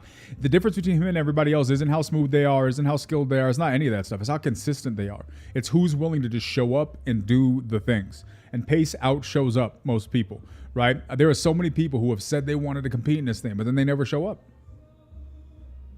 So what does that say about the rest of the stuff you do, right? What is the saying? How you do anything is how you do everything. And so the fact that you came out of the blue and not only showed up, you raised your hand to compete and then had a call ready that quickly, it says a lot. So whatever happens in this call, man, I'm really, really excited to hear what you do here. Okay. Hey, thanks a lot, man. 100%, bro. Seriously. Okay, Caroline, obviously, I'm excited to hear your call. Right? We did our role play the other day. It was a good conversation, and I hate that my audio was completely off on YouTube because I can't even go back and listen to it. Very disappointed, big sad. But audio's working tonight, so everybody's going to be able to hear what Caroline Vo is working with in her calls. Tell me how you're feeling going into this thing, and if you want to take a minute, introduce yourself to everybody here. Yeah, I'm really excited. Thank you guys so much for holding the space for everyone. I joined the Sub2 community probably like end of June, July. And I have a full-time job, but simultaneously and on the side, I'm calling sellers. And this particular call, it's very, very short. I'm hoping that if you are listening and you're judging it not from the perspective of collecting information and data, but more so how I handle this red seller. She is like the behemoth of red sellers. So it's more so of you listening in from that perspective if you feel like I did a solid job with, balancing the relationship and balancing her and just managing that. So that's what I want to offer to the group. I love that. And Caroline, you've seen enough of these things. You know that the call you choose makes a big difference, right? And we haven't done this style. This is our first time doing a style. So I don't really have enough data to really kind of give advice as to what kind of call people brings. And so it's going to be really interesting to see. Giving a really difficult seller, does that help her or hurt her? I don't know. I genuinely don't. Same with Mojave. I don't know what kind of call he brought. But that being said, guys, this is where you guys need to really be as objective as possible. Put yourself in their shoes. Listen to the calls from those perspectives. Gauge them on the skills that they deployed. Gauge them on the way that they actively listened, the way that they overcame objections, whatever it is that they did in the call, to the best of your skill set and knowledge of good communication. Give them that score. Write down what you liked. Write down what you didn't like. Obviously, in this situation, Caroline's going to be going first. So make sure you keep those notes ready so that way you can remember both of them when that poll goes live. So that being said, Samir, do you have both calls ready to go? I believe Caroline will be sharing from her computer. And Mojave, yes. I don't have yours. I think Brandon has Mojave's. Correct. Brandon, are you going to be able to share it, or are you going to send it over to Samir? Yeah, I sent it over, but I can share it. Okay, so we're going to do Caroline's first. Caroline, I just gave you co-host. Do you know how to share audio on the Zoom? Let me go to share and then advance and then computer audio and then share. Boom. Okay. And then now, so you have this clipped to 7 minutes, correct? It's a little bit less. A little bit less It's than short. 7 minutes. Okay, so Yeah, we won't have to it's worry shorter. about that, but it'll just stop on its own. We don't need to use a timer. Yep. Same for you, Mojave. Yours is already clipped up that you sent over. It'll be under 7 minutes, right? Yeah, it's under 7 minutes. It's 6 minutes and 10 seconds. All right, guys. The scoring starts the second Caroline hits play, and then the rest is history. Let's see what happens. Caroline, whenever you're ready. Okay. Give me a thumbs up if you hear it, okay? Okay. Hello? Hi, is Mrs. Lau there? Yeah, who's this? Hi, Mrs. Lau. This is Caroline. Happy holidays. How are you? Happy holiday, Caroline. Which Caroline? I have quite a few Caroline friends. Oh, really? No, this is Caroline Vo. We spoke before my brother's wedding about your house in Novato. Are you a speculator? I work a speculator. Yeah, no, we're not going to bother. If you're a speculator, no, don't waste our time. What's a speculator? You want to buy cheap and you want to make a lot of profit and then you sell the house, make money, obviously. That's speculator. You don't know that? No, I haven't heard of that, but we've talked before. I know you said that you're pretty firm on 1.5 million. Oh, now it's 1.6 now. Oh, it's 1.6? Right. Oh, because I realized 1.5 is too low. Yeah. Okay, because I was going to ask you to schedule a visit. I had someone that was going to come out and see Novato, but I had, 1.5 was what you and I talked about, so I was working with that number. No, even then at 1.5, you guys keep coming in at 1.2, 1.3. So why waste time? Yeah, no, and I realize you've talked to a lot of other people. I can only speak for myself because I'm only me, So the other people you've talked to, I understand. I think, our conversations have always been very professional. I've been very, honest with you and transparent. So, yeah, I think that if it's 1.5, there's a partner that I would like to go out and see the property. If it's, 1.6, that would have a different conversation. But yeah, I realize a lot of people have called you and I'm not them. So that's the only thing I can say is I'm not them. Yeah. I mean, we waste a lot of time with these people. Yeah. One after the other. We're sick and tired of wasting time. I'm sorry. I know what it's like. People call me and I'm like, where did you get my number? Don't waste my time. I understand. So would you like to continue the conversation and I can have, my partner go out there and at least, see the property? You don't have to sign anything with me. They'll just see the property first.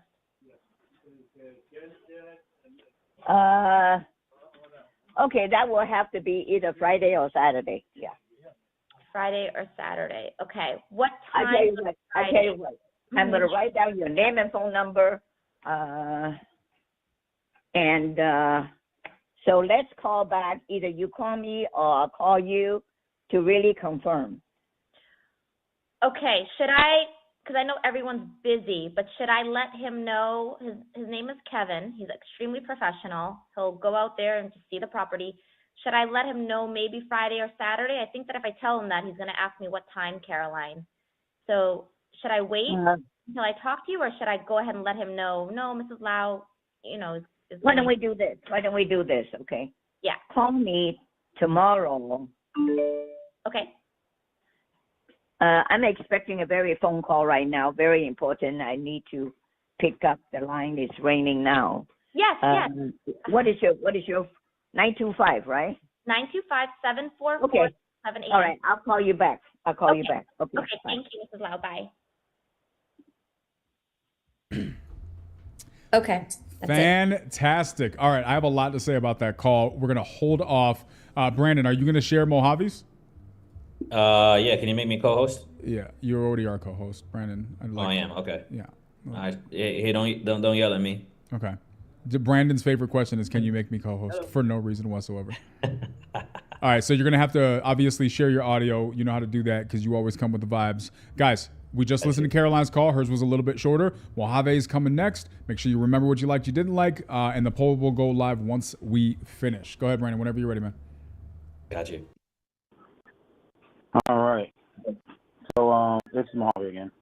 So I only have a couple minutes. I do have to jump on another call, so I'm just going to briefly just try to get a better understanding of your property. So in the future.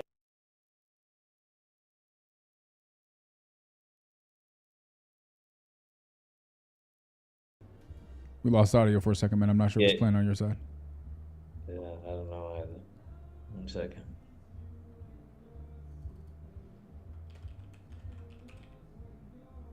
My bad, guys. I'm refreshing.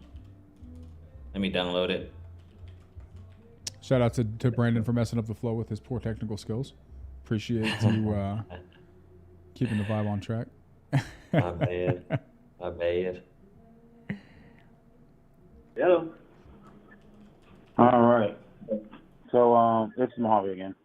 So I only have a couple minutes. I do have to jump on another call, so I'm just going to briefly just try to get a better understanding of your property. So in the future, I can make an educated offer. So that's pretty much what this call is going to be about.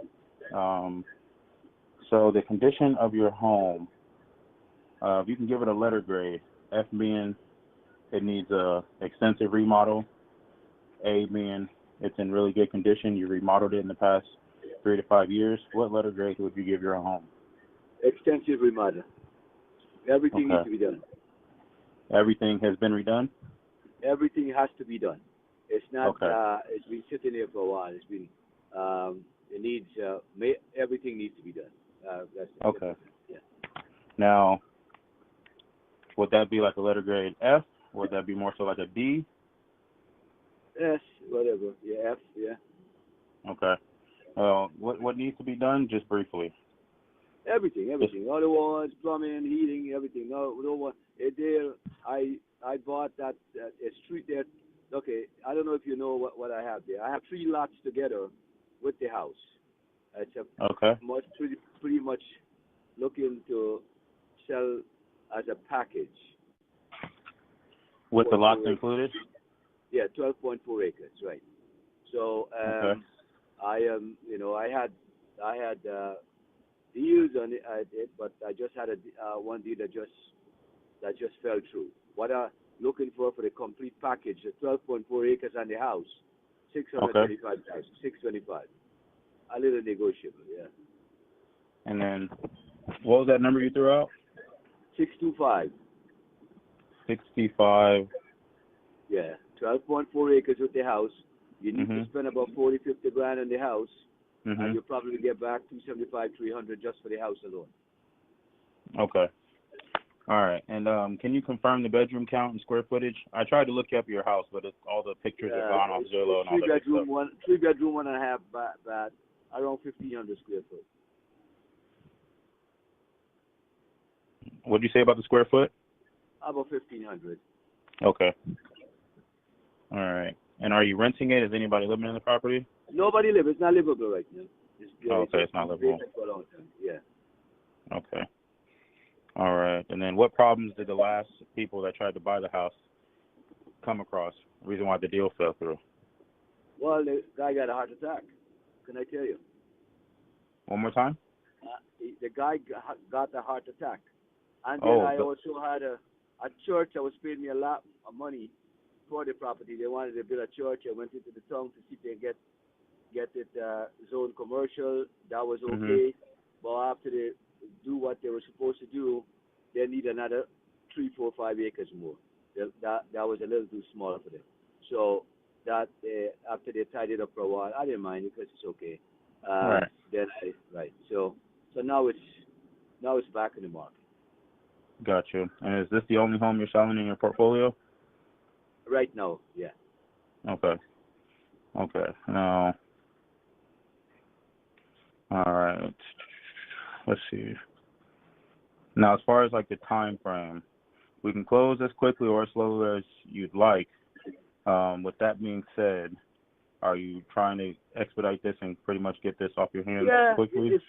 It's free and clear, and I'd like to close it as soon as possible. Okay. And when you say free and clear, how much did you did you buy for it in cash, or how much was paid off? No, I bought that a long time ago. I paid. I owned that property since 2006. Okay. Yeah. Okay. Now, what number did you mind, or did you like have in mind as far as the condition it is, as far as like the price range, or at least like a ballpark price that you would want to work with having 3 lots that you wanted as a package deal, and then a home that needs to be fully remodeled? Well, for me to get motivated to sell it right away, I would not go down less than 600,000.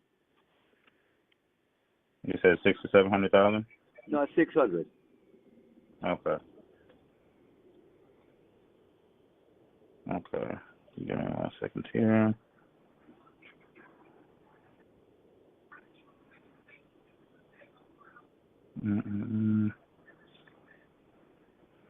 Okay. And are you the only one involved in this process?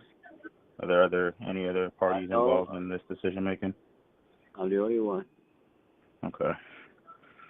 Okay. And yeah, if you can, I got to get off this call here. I got to go into another meeting. But if you can give me tomorrow to do my due diligence and see what I can best offer you, I would love to still talk to you again if you're open to it. Go ahead, no problem. If I don't accept anything else, I mean, I've been honest with the last 3-4 days. I've been getting some really serious callers who are looking. So I mean, I am not the kind of guy that like to waste people's time. So if we work something up and they come up with something and I give you my word and say, okay, let's do it, then we do it. So, with that in mind, you can call me back whenever you decide. If still there, we do something. If not, then what can I tell you? Right. Yeah. Yeah. It just is what it is. No, I understand. Okay. Well then, let me hop. How do I say your name? I don't want to botch your name. Iqbal. Iqbal Sheriff. That's it. Iqbal. That's the sheriff. Right. I'm the sheriff, not the deputy. You're the sheriff. I got you. Yeah. That's right. All right, Sheriff. I like that. All right. Well then, my name is Mojave. Like the desert, I bring the heat. So let me work this out so I can see if I can bring you some cash. Okay. You got it. All right, man. I'll talk to you. Take care. Bye. Bye. All right, guys. So we got 2 calls in the books. Guys, all right. Voting's about to go live. Again, please only vote if you have both calls. If you listen to both calls, you have an opinion on both calls. I'm about to send it live. We're going to give it 2 minutes. We're going to chat a little bit in the process, and then we will decide who advances. All right, here we go, guys. The poll is, Max says, this is tough. All right, there you go, guys. The poll is there. Fun fact, I know that guy. Like, I worked with Iqbal 10 years ago in a completely different industry. So that's crazy. When he said Iqbal, I'm like, wait, no way. His name is Iqbal Sheriff. Yeah, I know that guy. I know his whole family. So that's a really, really funny coincidence. But that being said, this was really interesting. And oddly enough, a very similar lineup as far as call types, right? You got 2 kind of red sellers here in the way you're going through all the conversation. And it's going to be really interesting to see. Obviously, we don't want to sway the conversation any one way or the other, but just kind of from some overarching stuff. Brandon, Samir, people on YouTube, what are your thoughts on this, guys? Brandon, you want to go first, bro? I could be so critical. My mind went straight to providing critique. Okay, we'll hold off for the feedback. Yeah, but I this was good, and I'm really proud of Mojave for stepping up. Getting uncomfortable and bringing that heat. So, and stepping up out here. So, and then shout out to Caroline as well. Did an amazing job. Yeah, we got 45 seconds, guys. So if you guys want to throw a vote in the chat, this is your last couple of seconds to be able to get that in there. If you have any opinions on either one of these calls. Samir, what do you got, man? I'm going to go similar because I don't want to get too deep into the feedback.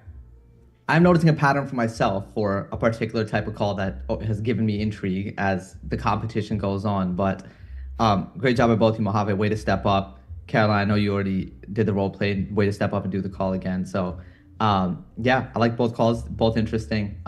I'll give you guys feedback here in a second. All right, guys, we got 10 seconds. If you guys want to put any final votes, you listen to both calls and you have not put your vote in, this is your final couple seconds to do it, and then we will see who finally took this thing and go. We got 3, 2, 1, and there it is with the final results of a margin of 4, right? So close.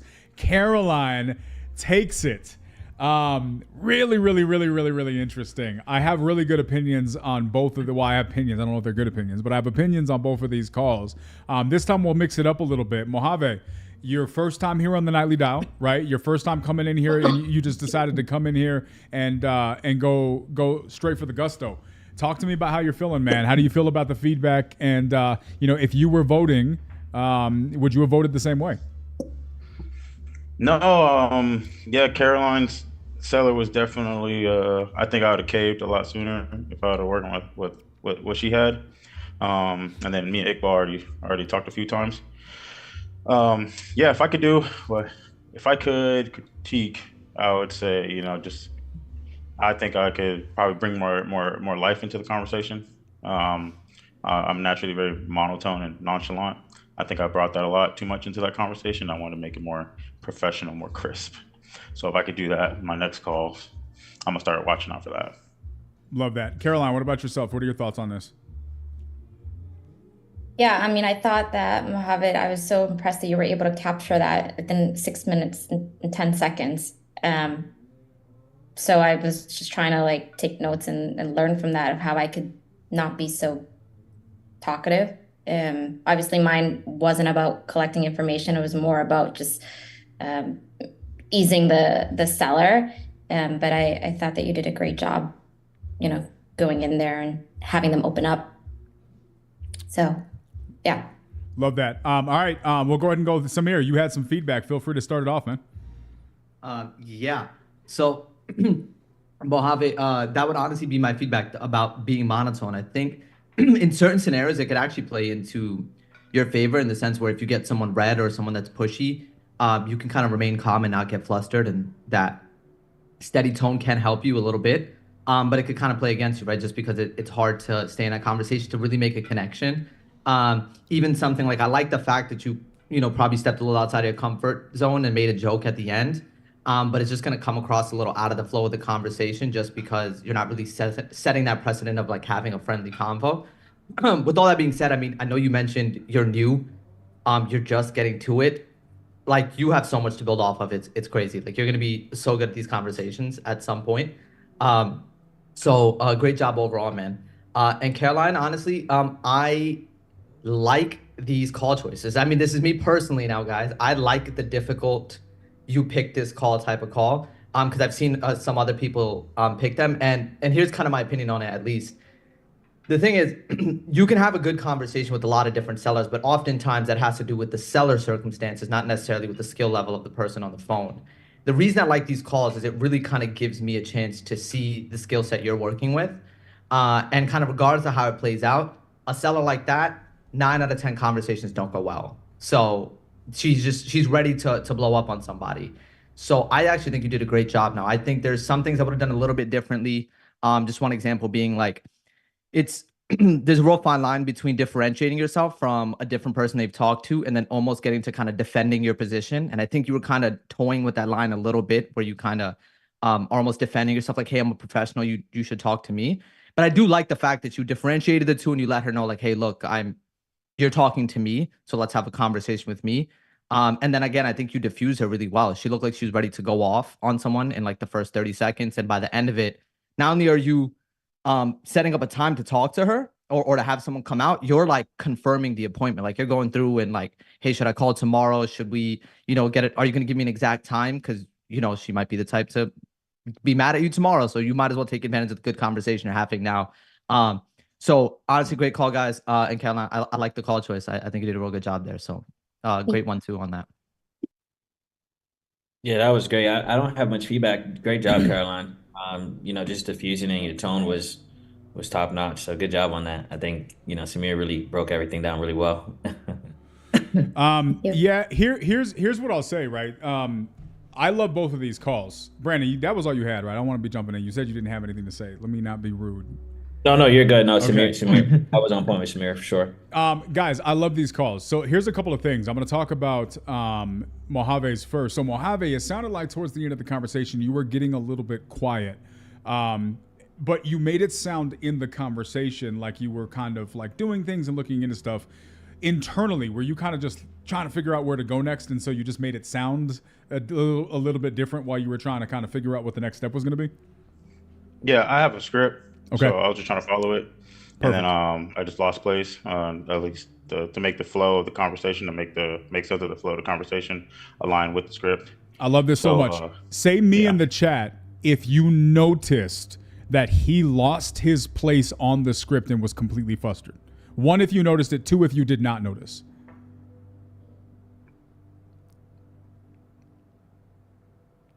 So a couple people are a little bit of both. I'm going to say this. I'm going to say the way that you presented the silence wasn't awkward like it could have been for a lot of people, right? I've heard so many calls on this Zoom alone where people come in here, they lose their place, they don't know what they're going to say next, they get stumped, and the next thing you know, they're like getting really weird on the conversation, and they just make it super awkward. I think you did an amazing job of pushing through that and not making it feel awkward, even though you didn't know what to do. So let's talk about 2 red sellers. I actually think you both handled them well.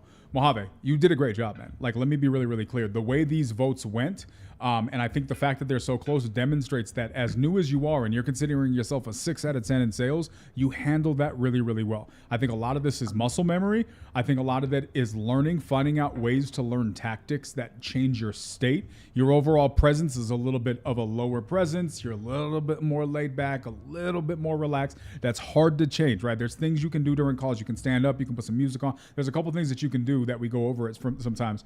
But I think doing something like that will change your state. It'll change your presence on the call. But for where you're at, learning those things, learning some tactics, dude, you're going to be an animal, right? Especially if you're willing to be as consistent as you are here. So good stuff, bro. Like seriously good stuff. If this is where you're starting, I can't wait to see where you end up. Thank you, man. I mean so much. I appreciate that. I appreciate that a lot. No, 100%. Caroline, okay. Should I sugarcoat this or should I be really, really direct? Okay. Really, really direct. So it's 2023, almost 2024. Hopefully nobody gets angry about this, but I'm going to talk about real life stuff. Y'all can get mad if you want to. This lady was an elderly Asian lady, was she not? Yes, she was. Let's be real, guys. I know people don't want to talk about it. Different cultures approach different things differently. And Asian people approach business a little bit different than other people. You got to take this into consideration. This lady, within 5 seconds of the call, hit her with a price just went up, $100,000 takeaway, right? This is just, there are certain cultures who by nature are harder negotiators. You got to know that going into it. Here's my only feedback for your call, Caroline, right? And this may be a different feedback than everybody else. What you did, and I wasn't sure if you were going to do it, but you did a good job of drawing the line in the sand to let her know, just so you're clear, you're not going to disrespect me. I'm a professional. We've had good conversations. I'm not everybody else. You did a good job of doing that. You didn't stay quiet. 70 to 80% of the people who get on calls like this are folding like a fresh lawn chair, well oiled. They're folding. And then they're going to hang up the call and say that person's not motivated. Guaranteed. That's what's going to happen. You stood your ground. My suggestion is you should have stood it stronger, right? Why? When people are dealing with you like that, there's a couple of approaches. One, you can simply diffuse them. And that's what you did. You diffused her. But the way you diffused her is only going to last for the amount of time that you're on the phone with her. The second you hang up that phone, the next time you talk to her, there is an 80% chance you're starting at where you were at the beginning of this call or very close to where you were at the beginning of this call, because this is where she resets. You just reset, right? So you got her calm down, but then you delayed the conversation, which means you're going to have to probably do that again, right? Have you had a follow-up conversation with her? Yeah, I've had 2 or 3. Okay. And the showing happened. Okay. The viewing happened. Was your follow-up as like somewhat equally rough? It wasn't as equally rough, but it wasn't until the second call after this that she really took down my name and number. And then after that, she eased up. There you go. So, yeah. And that's my point. What you could have done to get her to ease up on that call, you could have, instead of diffusing her, you needed to pattern interrupt. You should have met force with force, right? And so the way I would have done that, because what you're doing is what you're dealing with is the elephant in the room and a borderline a bully, right? And a bully's not the right phrase, but for the sake of an example, how do you deal with a bully? You punch them in the face. They're not a bully anymore. It's the way it is, right? So when you're dealing with a very, very tough person who's coming for you, right? The best way to handle somebody like that, if you want to, is to pattern interrupt. You stop their pattern and you make them realize this isn't it. And then immediately they change state 8 to 9 times out of 10, right? So the way I would have handled that is I would have said, just so we're clear, what was her name? Miss Lau. Miss Lau. Miss Lau, let me interrupt you here really quickly. You're talking a lot about other people. Let me be really clear. I'm not them. The conversation we're having is not that conversation. It sounds to me like you want to be taken seriously. Is that correct? Yes. So do I. So if you want to stop getting the calls that are accomplishing the thing you don't want to accomplish, we need to do something different in this conversation. Don't treat me like those people, and I promise you'll have a different experience. Got it. Right? So it's the forceful approach of the same thing. You're not saying it with a disrespectful tone. You need to have a respectful tone, especially to someone who's your elder, right? You need to have a disrespectful tone, but there's a fine line between disrespect and being authoritative. And she needed a clear authority transfer in that conversation. And almost every single time, there's going to be some exceptions to this where it just doesn't work, but 98 times out of 100, when you meet them with that same force, they immediately get in their place, which is, what's their place? You're not demeaning them. You're just stopping the BS and making them have a respectful conversation with you, because that's a front. You're just pulling the wall down, and now they're going to treat you respectfully. Now, you earned the same thing. It just took you that many more conversations. I think you could have earned it in a couple seconds. And I have actually done conversations on the Nightly Dial with people just like this. I've done this exact thing, and it's a tried and true thing, and it does work. So that would be the only thing. You know how to do this. You're very intentional with your conversations. You could have saved yourself 2 calls by just doing it firmly in the first conversation. Okay. Super, super helpful. Can I ask a follow-up if there's time you can answer it? Go If ahead. not, I can.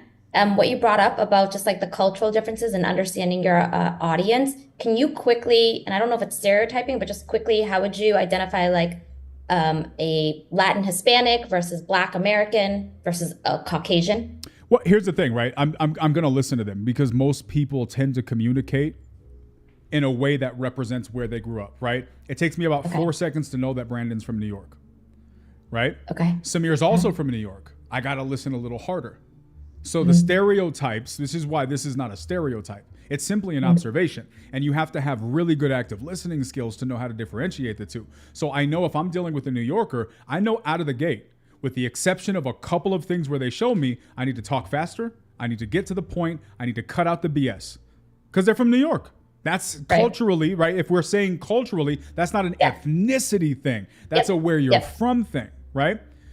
If I'm talking to an elderly lady with a strong Jamaican accent, I am not BSing around on that call. I'm gonna be respectful. I might call her ma'am, right? I don't call anybody ma'am. I might call her ma'am. I might put a miss in front of her first name. Why? Because that is something culturally I know that they're a little bit more apt to want to hear. They're going to take that respectfully. The only time I have ever heard somebody get mad at the way you address them, it's a person from the South. We've listened to thousands of calls. The only time I've ever heard someone say, don't address me that way, you don't know me, is an elderly person from the South. Ever. Nobody else cares.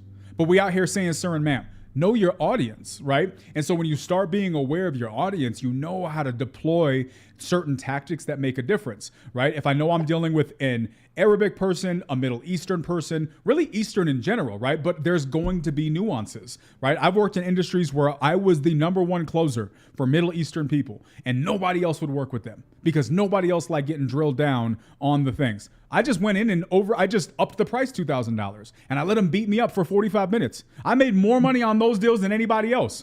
Why? Because I understood my audience. They didn't care about the price. They were doing fine financially. They cared about winning the negotiation. So instead of getting emotional, I just put them in a position to feel like they won the negotiation. They got what they wanted. I got what I wanted, right? Older Latino dudes are very, very similar in that regard, right? And so I think it's just a matter of like being able to kind of keep track of this stuff. And here's the thing, to wrap this point up, most of us know the answer to this because we've dealt with other cultures most of our lives, unless you have not been exposed to other cultures.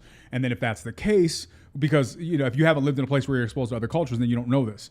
What I would do is I would start taking note, right? Or go into Zooms like this and deal with other people from different cultures and just ask them, right? And I want an honest answer in the chat, right? And the reason I'm saying this is because we get so offended nowadays. But we have a bunch of different ethnicities in this Zoom right now. Just on this screen right now, we got multiple ethnicities. Say me in the chat if you would be offended that somebody said, I recognize, you know, that cultures are different. I'm trying to learn how to communicate with X culture respectfully. Would you mind going over that with me so I can be a little bit more efficient and respectful in my communication? Who think that that's disrespectful? Nobody thinks that's disrespectful, right? And unfortunately, we live in a world where a lot of people would get offended by that. And I'm sorry, I cannot do anything with that information. It's just the way it is, right? I'm a little bit nervous to even have this conversation because you know how people get a certain kind of way. But once we get past the nonsense and we actually start realizing that me asking you questions like that, Jasper is 100% offended, right? But I mean, it's Jasper, right? He's not that smart to begin with. Love you, bro. But that being said, like, guys, for me, this is how you get better, is you ask the difficult questions and you're willing to learn and you just listen. So that's how I approach that, Caroline. Hopefully that's helpful. Yeah, very helpful. Thank you so much. No, 100%. Well, with that being said, number two, combination number 2 in the books, we have Caroline advancing to round 2. Mojave just under the buzzer there with a 4-point difference in the scoring. But again, I would say hang out Mojave because we got Golden Glove that can be given out tonight if anybody is interested in doing that. And with that said, we're advancing to our final 2 people. It's just Sal and Jermaine, right? Yeah. Yep. So. Okay, so we'll go ahead and do the wheel. Mott's got the Golden Glove, Manny. Mott's did not win his vote, but he did get advanced with the glove. So he said that was a little bit of a humble pie for him. All right, final 2 of the evening. We're going to see who advances. And you know what? We may have time for an extra 2. So if somebody wants to come up here and throw their name in a hat, you're welcome to do so. So we got Sal going up first. All right, Sal's going first. Sal, where did you share this? Sal sent it to me. Okay. She already sent it over. And then Jermaine, where's Jermaine's? I believe Brandon forwarded. I have it. I think I sent it to you though, Samir, if you want to do both. Yeah, let me see. Okay, so this is Jermaine. Let's go, guys. I don't know Sal too much, but we got Sal here with the Tigers in the back, so you know he's ready for action. And then we got Jermaine, Triple OG.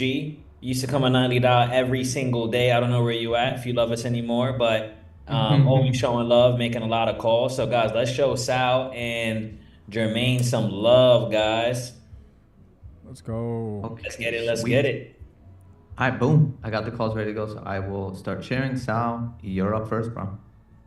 Share screen, advanced audio, share.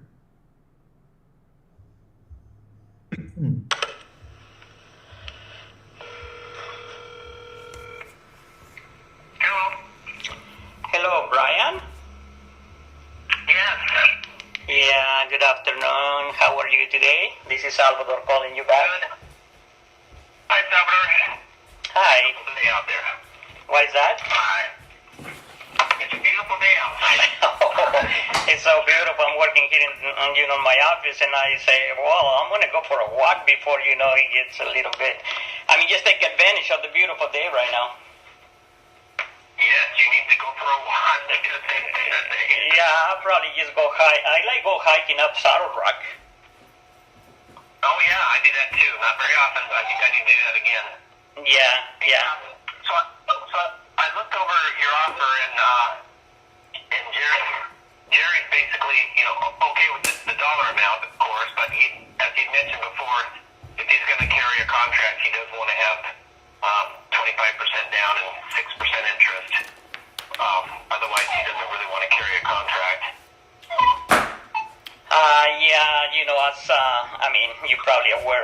that, I mean, we really need some time to really rehab those properties because they need a lot of work.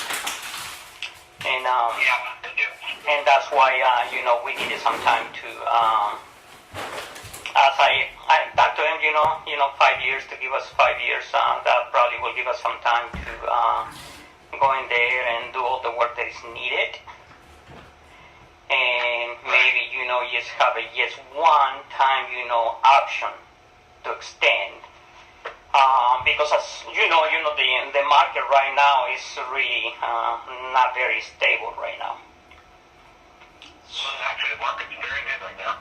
Well, it is, but I mean, we never know what is going to happen. I mean, it will just tumble down, and even if that happens, we'll have enough time to kind of recoup.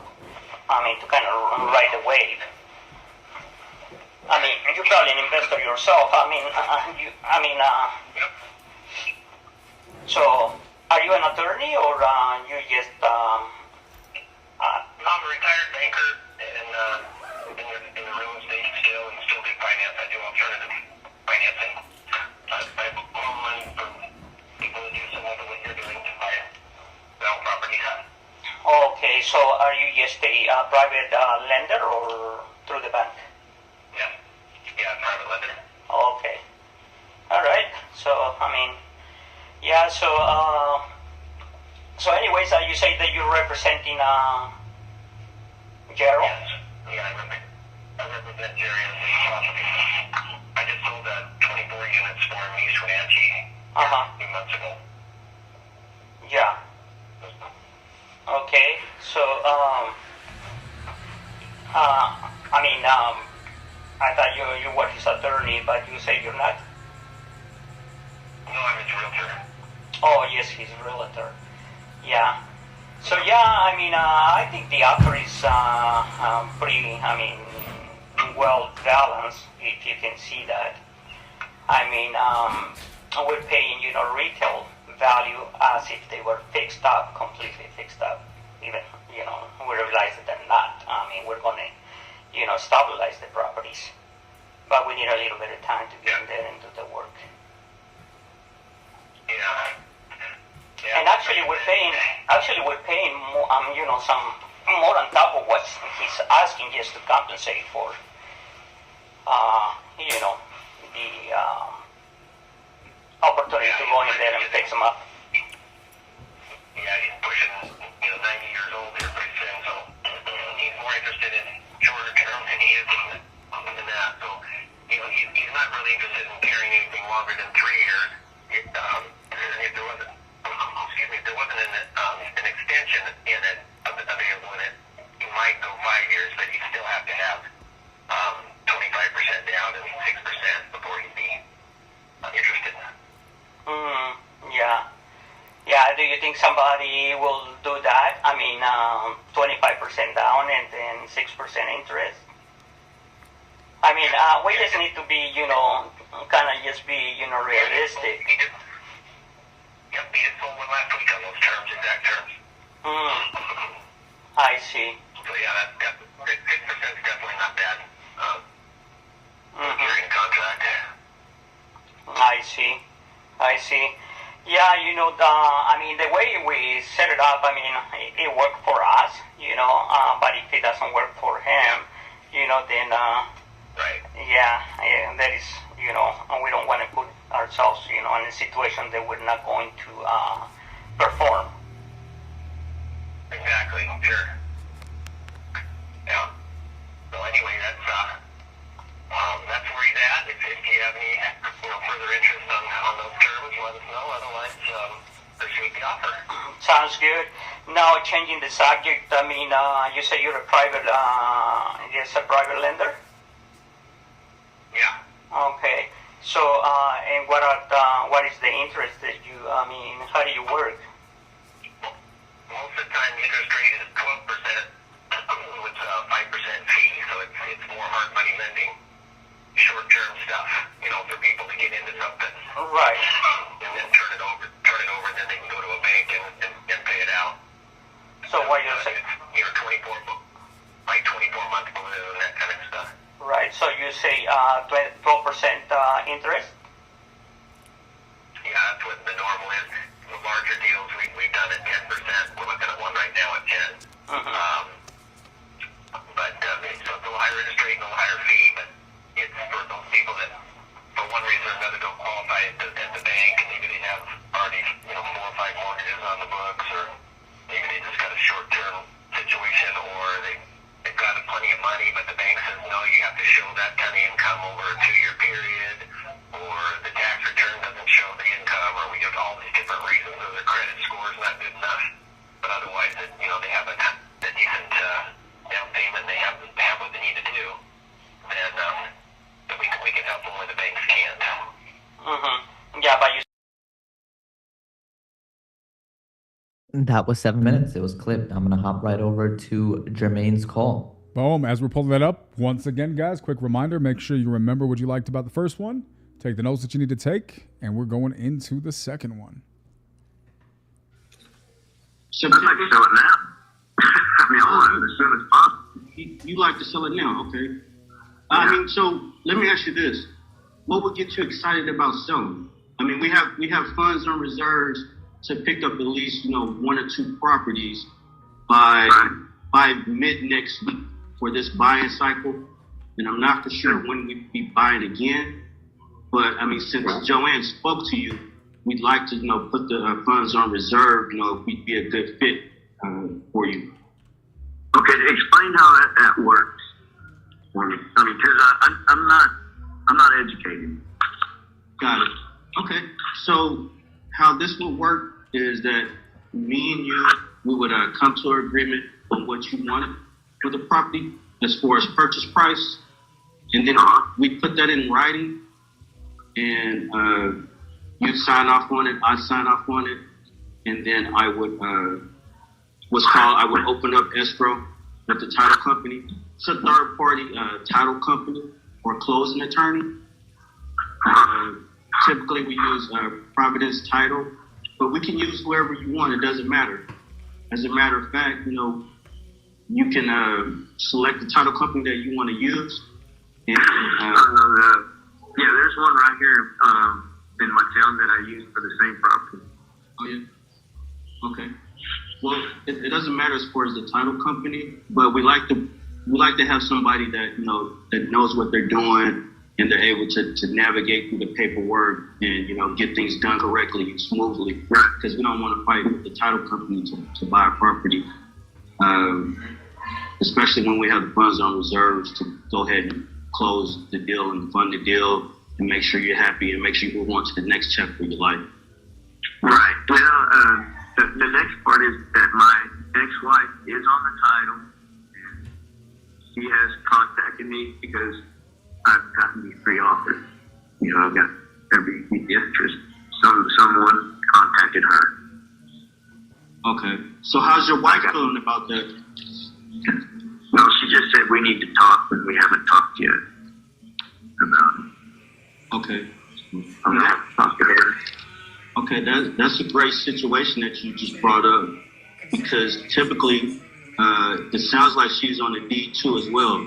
Is that correct? She's on the deed, but not the loan. I'm the only one on the loan. Yeah, it makes no sense why she has to be on the deed. I'm the one on the loan. Okay, so she's on the deed with you, and you're on the loan. Right. Okay. So typically, we would need to have both parties that are on the deed, to go ahead and make the transaction smooth. So it sounds like, I don't know if she's open to selling or not. Do you think she's open to selling, that you all could come to a mutual agreement on what you would be looking to get? Well, I got to talk to her, and I just let me talk to her, because anything that we do, she don't have to pay for anything. She just gets profit. And I'm not want her to have enough. Okay. So you don't want her getting the 50%? I don't want her getting nothing. I can't stand that one. Okay. I don't know if that would work 100%, that she would get nothing. But I mean, we definitely can get you on to the next chapter, even if she doesn't want to sell her portion of the property. The thing that's interesting is, a lot of people, they don't want to take on this type of risk. If the ex wife is not on the same page and wanting to sell, a lot of people, they don't want to take on that risk. So there's very few people that can buy the property the way that we do, because they're going to want to have 100% clean, clear title. Right. But we can buy your portion of the property, even if she doesn't want to sell. And because the property is vacant, that makes it a little bit easier. You don't have to tell her that, but it makes it a little bit easier to buy the property because the property is vacant and she doesn't live there. So if you're open to selling, even if she doesn't want to sell, we can just follow up at a later time. And if you're ready to get the process started, we can get it started. If not, we're looking at other properties in the area. The only thing that I know is that we have to purchase 2 properties by next week. So well, I want you to purchase mine. I mean, I want to get rid of it. I really do, because I don't have the money. So I'm motivated to sell it. Okay. Well, I mean, we don't buy every property that we look at typically, but we are interested in this area. And once I get off the phone with you, I can't guarantee that we'll hold the fund, but I'm going to fight for you and do everything I can for us to go ahead and hold the funds for at least one property until next week, Wednesday. But, I mean, we may come across better opportunities. We may be fit better for someone else. We don't know what's going to happen, once I get off the phone. Because, typically when I'm calling to buy properties. But I know you can't sell it right now today, but there's no hurry to sell it. But I'm just letting you know, where I'm at and what we can do. Hopefully we'll be able to work together next week, but, I'm going to try to pull some strings for you. So we can make it happen. A lot of people, they can't make this transaction happen because they're not specialists like us, and they don't focus on, properties in the country or even properties that may have some title challenges. Right. Okay. So, So what do we do now? So the thing that we need to do now, you would just need to have a conversation with your wife. If you like, we can all get on a 3-way. It's sometime, whenever it's fit for all 3 of us. And that way, we have all the decision makers on the phone at the same time. And, we can try to come to an agreement.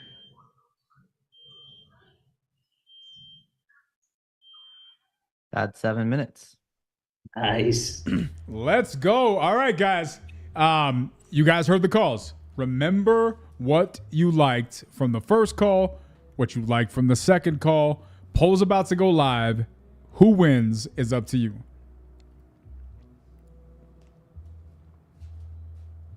Guys, let's show love to Sal and Jermaine getting uncomfortable, coming up here, doing the thing, and everybody who's went up today.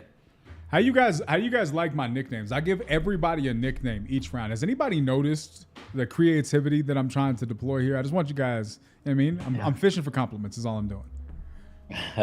Crystal, see, that's the problem. Thank you, Raphael. I like the money with. I like the yours money was Doc, with I Sal. believe. I like the money thing with Sal, right? Like anybody with a tiger picture, like he looks like he has a really nice chair. He probably has like a white carpet somewhere. I like the money thing for sure. Yeah, you could go deep, right? I could have put Sal into the Mondragon, right? Because into the dragon, but I mean. All right, guys, we got another minute that we're going to allow the voting to go. In the meantime, while we're waiting for that, you guys have any feedback on this? I like that tonight, all of the calls seem to be pretty evenly matched as far as like call types and what they're dealing with in the calls. Obviously, this is all very randomized, but it would be one thing if Jermaine went up against Caroline because it's such a different type of call. But these were all pretty similar calls, right? And so it's been kind of cool that that's the way it's lined up this evening. This is the last one, Michelle. I think this is the last set, unless somebody we got a little bit of time. So if somebody wants to come in here and bring out, if we got 2 people that want to go, we'll listen to 2 more calls. But if not, This will be the last scored call for the evening. But yeah, I think it's been interesting that all of them had been fairly similarly matched up.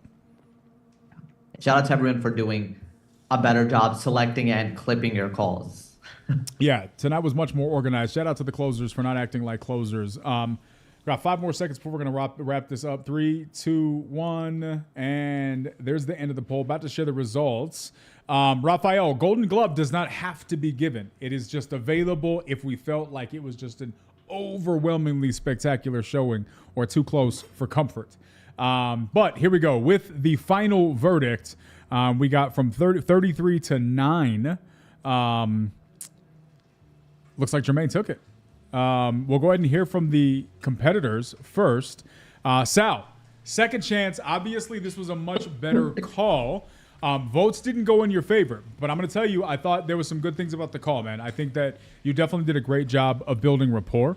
I think there was a lack of control in the conversation, right? As far as like when we're driving, when we're doing these calls, we have to be conductors, right? There's a lot of instruments playing. There's a lot of different things happening at the same time. And our job is to make sure that even though we're getting information about how you like going on walks and, you know, kind of building the rapport and going that direction, we also want to make sure that we're navigating closer to the finish line. And I don't know I got as much of that from your call. But the same thing could be said for Jermaine's call. There was a little bit more direction by the end of the call. But that being said, Sal, talk to us, man. What are your thoughts? How do you feel about how the crowd voted? Let us know. No, it's good. It's good. I mean, I keep on, improving and everything. And I think, his call was great. He was focusing on closing that deal. I was more on, building more rapport and everything. And basically, I lost control of the call. So, I mean, the people voted. So I think it's good. It's a good call. I'll keep on working on my closing, skills. I love that. Okay, Jermaine, how are you feeling, man? Yep, I'm feeling like I felt like I had control of the call, control of the situation. I was educating him. He was a motivated seller. I was got straight to the point, and I just built credibility throughout the call. And I did a lot of it was a lot of psychology throughout the whole call in general. And sometimes I pulled back. I created urgencies.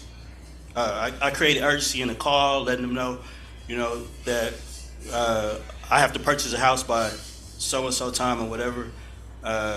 We don't buy every house that we look at. As he was leaning towards me, then I was pulling back. And so that was kind of my feedback.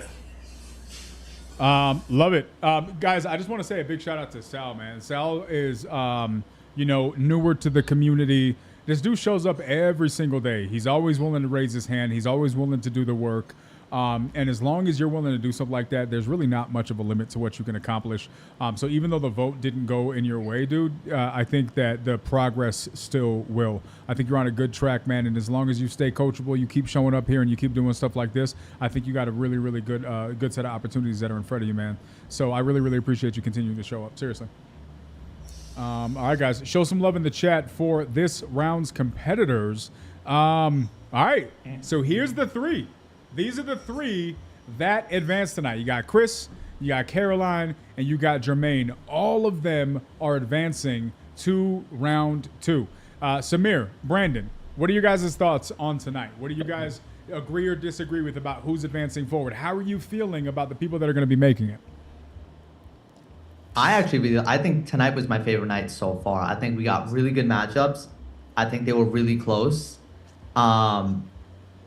I really like the call selection. I like how you guys clipped it. I think everyone had a good showing. So shout out to everyone. It was either straight home runs or calls that are very good foundations for better calls in the future. Like, you guys all really genuinely did a great job. So great showing by everyone. I had a lot of fun. 100%. Yeah, I think it was maybe the smoothest night so far. And it was it was good. It was a good showing. And I'm excited. Yeah, I'm excited to see these guys move forward. Really impressed by Jermaine, just seeing how far Jermaine has come, like the way you're able to create urgency or increase urgency. versus create, then I thought it was really, really good on how you did that. So I was like shaking my head, like a little happy. I don't know if you saw me while I was washing dishes. So good job on that. I'm excited to see more Caroline for sure. So yeah. Love that. I'd love to hear from somebody that's in the audience. Guys, we got quite a few people who've been here throughout the night. I'd love to hear from somebody that's watching, whether you're a little bit newer, you've been doing this for a while. Raise your hand in the chat if you or say something in the chat if you guys want to chat for a little bit. I'd love to hear the feedback from some of you guys. Ayelet, what's going on? Yeah, feel free to chat. I don't know if I can spotlight you without camera, but feel free. Yeah, well, I can't be on camera, but I have a nice picture there. So when I talk to people, I feel like if you become too aggressive, then they back up and the conversation will take different direction. So I try just to be talking their tone, whatever tone they're coming to me, I talk the same tone to them, and also see where they are and kind of like match their level, and then take the conversation maybe step by step to where I want it to go. And so that conversation, the two people before, that it was a little bit aggressive. If I was the seller on the other side, I would just not continue with that conversation. So that was just my intake from that. And this conversation, it depends like how you control it, how you control people. If you see that they're not going where it's supposed to go, then you redirect it. You don't need to hang on, but just like redirect it to where you want it to go. But for me, that probably worked is like I match up their energy and just like little by little to bring them to my energy, what I want for them to take from this conversation. Love that. Yeah. Taking control of the conversation is interesting, right? I think it's going to be harder for some people than others based on your default personality type, based on your default communication style. And so, but what I can tell you is that whatever your default is, being able to control a conversation is one of the most important things that you can have in any sales call. So what I would say is for you, Ayelet, if that's something that you struggle with, what I can tell you is that you will get really, really close to deals that won't become deals, not because you didn't do all the right things, but because you left out the most important thing, which was maintaining in control of the conversation. So I would definitely put the effort into trying to figure out how that works for you. True. Yeah, I like that. Yes, definitely pay attention to that point. Yeah, and sometimes it's just confidence, right? Like there's, and this is why for anybody who's heard me say this, I've said this many times. Anybody remember the two most important things you need on any sales conversation? Anybody remember what they are? See if anybody remembers it. And there's a reason why it's these two. Samir, go ahead and get it out there, man. There's too many new people. People don't know. I was gonna go good looks and charm. Carlos got it. Good looks and charm. That's what works for you. Not everybody's got that though. Like what's Brandon supposed to do? You know what I mean? My bad, Brandon. You was right there. You got it. You caught it straight, bro. I apologize. But no. So like when you're dealing with it's confidence and control. That's really what. Shout out to the people who got it. It's 100% confidence and control, right? Control is important for the things that we're talking about, Ayelet. But how do you get the control? Well, it's confidence. You got to be confident enough of knowing who you are in that conversation. So the phrase that I use all the time is if you don't believe you, they won't believe you. Now, my guess is for you, listening to just you chat for the last couple of times that we've chatted, I don't know that you believing in yourself is the issue. I don't think that's the issue at all. Maybe it's more of a, do I have the right to cross this line? Giving yourself permission to say the edgy things, to push the conversation, to push the envelope. A great example from tonight could be Caroline's conversation. I'll ask you this, Ayelet. If you were talking to the person, did you hear Caroline's call? Yes. Would you have been comfortable enough, not that you weren't confident enough, but would you have been comfortable enough putting her in her place if that's what was required for the conversation? Yes. Perfect. And that's what's necessary. So as long as you're able to be okay with that, and you're comfortable with deploying that when that's necessary, then that's really all it takes. Yes. And because I guess I'm an agent, so I talk to a lot of people every day, and I call a lot of other, either like sellers or other agents. So when I talk to some sellers and they come to me, because I'm a builder as well, so I did a lot of fix and flips and build ground up properties. And so when I come across with some people that are like, oh, I've done this and I've done that, and then when I have to take control and say, okay, now my way, but I have to show you that you don't know what you're talking about. but very gently, very politely, and little by little, you see them back up from that conversation, and it's like, oh, okay, well, tell me about this more, tell me about that more. Then that's how I feel like little by little, I take control of the conversation because I know those areas. I know how to bring it to them. It's like, okay, no, this is how long does it take to the city to get a permit. So you can't tell me that in 2 months you're going to do this and get the permit and move on, and then base your number within like 2 months holding costs. So yeah, this is something that I'm more comfortable than others. Well, and that's really what it comes down to, right? And I talk about this a lot more. Obviously, I don't have time to go into this tonight. But this is where you get into the tactical side of sales. I talk a lot against tactics, and it's not because I don't like tactic. It's because people get too tactic heavy. They think that as long as they can throw out 74 one-liners in a call, that they're doing something special and they deserve to close the deal. And that's not how that works. It's not just about the one-liners. Tactics are important if you have something to put them on, right? So the example that I use is just like a Christmas tree, right? Tactics are the ornaments.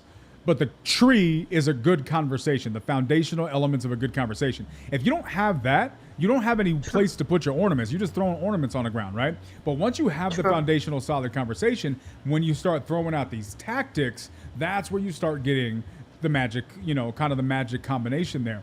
And so for me, what we're talking about, like a lot of what I teach when it comes to sales, and this is what I've learned over the years, most people actually understand all this stuff. We just haven't defined it and organized it in our brains so we know when to use it intentionally. It's just like, have any of you guys ever been around the house and you're like, man, I wish I had a tape measure, or I wish I had X, and the next thing you know, you had one. You just didn't know where it was, or you just didn't remember that you had one. So having a tool is one thing. Knowing where you have it so you can access it when you need it is something entirely different. So when we're talking about what you're saying, we're talking about frame control. We're talking about knowing how to accurately use pattern interrupts. You already know how to do all this stuff. I think it's just a matter of packaging it in the right way so you can remember when to use it. But overall, that makes sense. I just don't know much about, the deals because I've never done the sub-2 deals. So that's what I have to kind of like take back. And from whatever I hear in the Zooms and in the back of my head, little by little, to bring it to the forward and then take control of the situation. Yeah, and I think exposing yourself to Zooms like this in areas where you can continue to learn just different tactics, different techniques, and see people do it in different ways, I think that's just going to help you. So I think you're in the right spot. Thank you. 100%. Appreciate you. I'm excited to hear your calls. Yeah. Okay. I'll bring it up. Let's see. We got Doug and we got, I think it's Bagu. So let's bring you up. Doug, what's going on, man?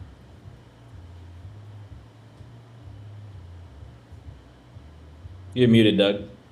Hey, guys. How's it going, man? Good. I just joined.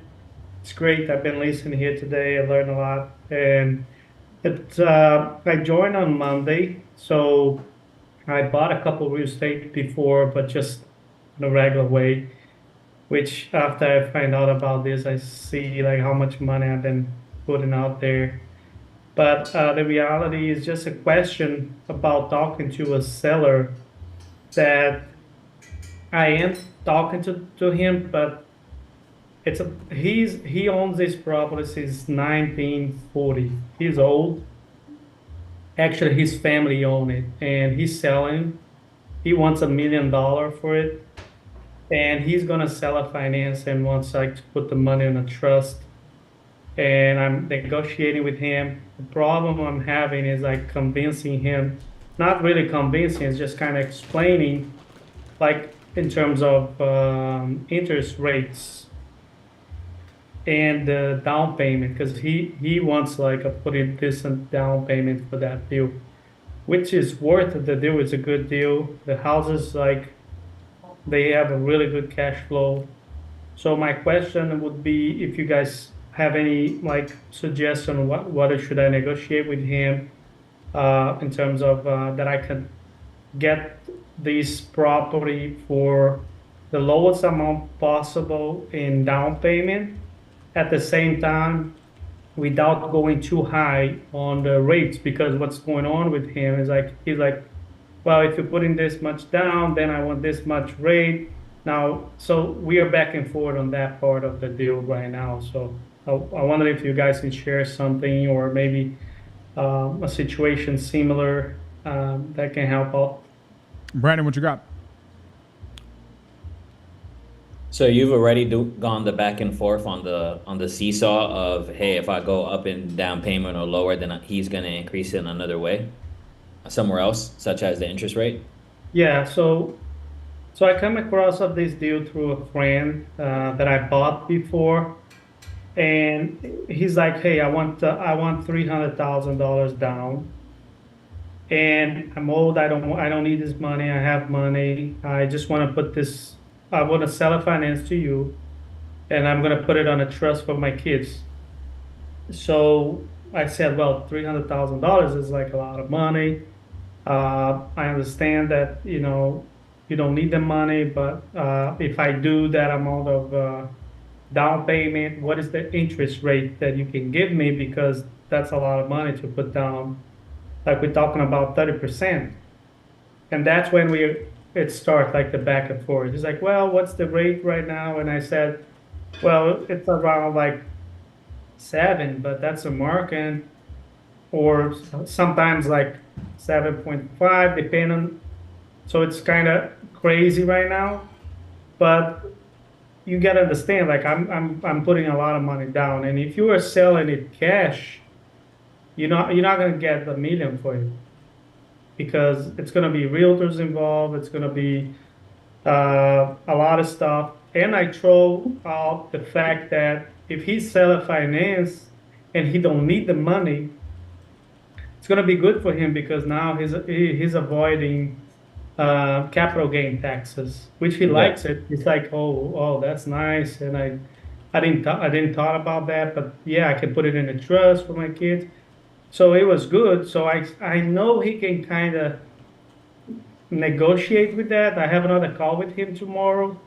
So I'm trying to like think about what I can do, because I don't want to lose the deal as well, because it is a good deal. There's like So how much? $4.90. So how much are you looking to put down or get it down to?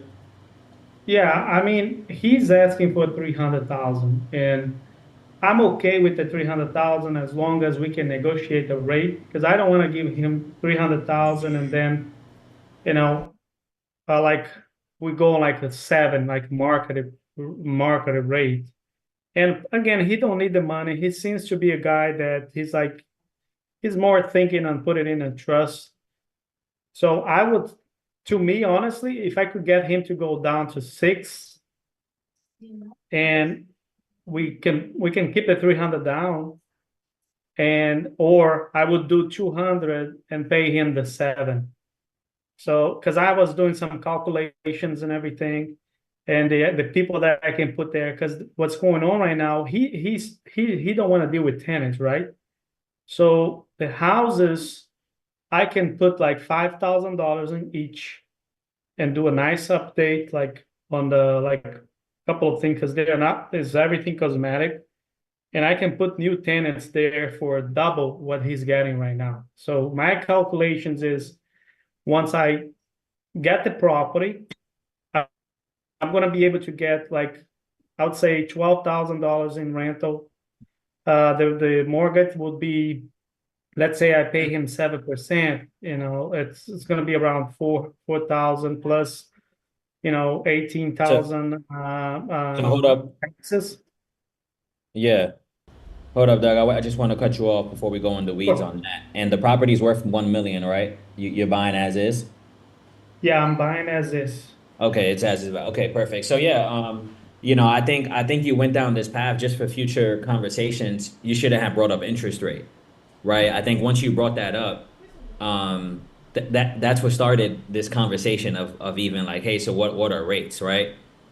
Like you could have just focused on the 300,000 versus you bringing in a whole nother problem into the situation. Now, what's great is that you're blessed to be able to pay so much, down. But this is how I position it. I would lean on the motivation, and then the motivation would strengthen your argument, right? So if he's looking to put money in a trust, and I'm thinking that he probably wants the money to be working for him for his kids, right after he passes away. then I would look Yeah. to say like, hey, typically in situations like this where people are going to pass down some kind of asset or security for their kids moving forward, they typically want to put as much money in the in that asset or vehicle as possible, so more money is working, because it sounds like you really want to try to maximize how much money you leave them when you pass. And hopefully that doesn't happen soon, but that's what you're looking to accomplish, right? He's gonna be like, yeah, that's exactly what I'm looking to accomplish. And that's what I'm thinking, because once I know you keep up with, I know you keep up with the market just like myself, and you could be able to inflate his ego a little bit. But I'm pretty sure you see that inflation right now is a killer. So any cash you get right now, being that you're not really gonna use it, you're probably not gonna, if you don't need it today, you're probably not gonna use it tomorrow, which means that once it hits your bank account, it's gonna lose value. You see what I'm saying, Doug? He's gonna be Yep. like, yeah, exactly. I see what you're saying. Yeah. So if you're not gonna move it over to another investment, you're probably losing like 6 to 8% immediately. Your money is like the car that drives out of the dealer. You see what I'm saying, Doug? Yeah, I see what you're Yeah. saying. So what I've seen from people like yourself who don't need the money, but they're looking to look out for their family as best as possible down the line, is they really typically don't ask for any money down. Yep. And And you could I just stay quiet right there just to see what he says, right? Yep. And then and then you could play that quiet game. But even if it's end up not being zero because you were already so high up at 300, at least you could just try to bring them down. Oh Right, yeah. somewhat. And he's like, you know what, Doug, that makes a lot of sense. And I'm like, yeah, that's what I'm thinking. It's only because I've dealt with people who are in your shoes as well. Um, but to be honest, based off the terms that I'm seeing right here, you're not that far from a win. Right. And then, I talked to Pace about this like last year. Like, I'm like, yo, how are you getting these ridiculous terms? And he's like, yo, Brandon, he uses the teeter-totter example. And he's like, Brandon, it's just a teeter-totter. You just got to make it, you have to give them a visual example of how this transaction is going to look. And you're like, okay, I'll give you this, but then it goes this way. And how can we end up just balancing this out? So I would use the teeter-totter after you dive back into the motivation, but lean into that trust, lean into the kids, because it really is the smarter thing to do. It really is logic. So I Yeah. hope, does that help? Oh, a lot. And I would like just to be clear, had I been into the to the community or get to know everything before, I really think it would be a way different. Like I used to buy in like the regular way, and I was talking to him before that. But what you're saying makes sense. And one last thing, because I don't want to take much time, but I'm thinking to tell him that on the down payment, so he don't lose too much, and even like if it's like a capital gains or everything, we do like a contract saying that part of the money is like as a consultants type of thing. So even if he's getting less money down, but he's paying less in taxes for that, because part of that we will do as a consultants, because I'm buying it from him, and I'll be like a I understand consultant. what you're saying. You understand that? I Because understand what that you're will, saying. Yeah. and then I'm gonna throw at him the fact that you said, look, man, because he don't need the money. He told me, Doug, I don't need money. I have money. The money's to the trust. So I'm gonna use that comparison and tell him, look, you need to put this money to work for you, for the kids. Yeah. Like if you take this money now, if you don't need the money, what are you gonna do with that? And So that and was what's really helpful. No, that was good. And something else that I'm thinking of is another reason why sellers, and Samir, I don't know if you're about to say something. I seen you leaning What? in. Oh, Another reason I was why stretching. I sellers, was gonna add something, but it's a little unrelated to the actual seller thing itself. I was gonna ask Doug a follow-up question. copy. Yeah. Another reason why people may ask for higher down payments isn't because of the money like this guy, but it could just because they want to feel more secure. And when they want to know you're real. So even going back to that conversation, you want to ask him like, hey, if you don't need the money, what's important to you about the 300K? And he's like, hey, Doug, it's because I want to know that you're serious. Hey, I get you. And people have wondered that. And to be honest, I've wondered that all the time. If it wasn't about money, let's say I give you that money and you still feel unsecure, what else can I where else can I show you, or where else can we take this conversation to let you know that I'm serious?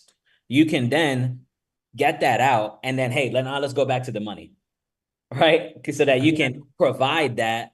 Be like, bro, you don't need all this money. You know what I'm saying? So sometimes that's a really big thing.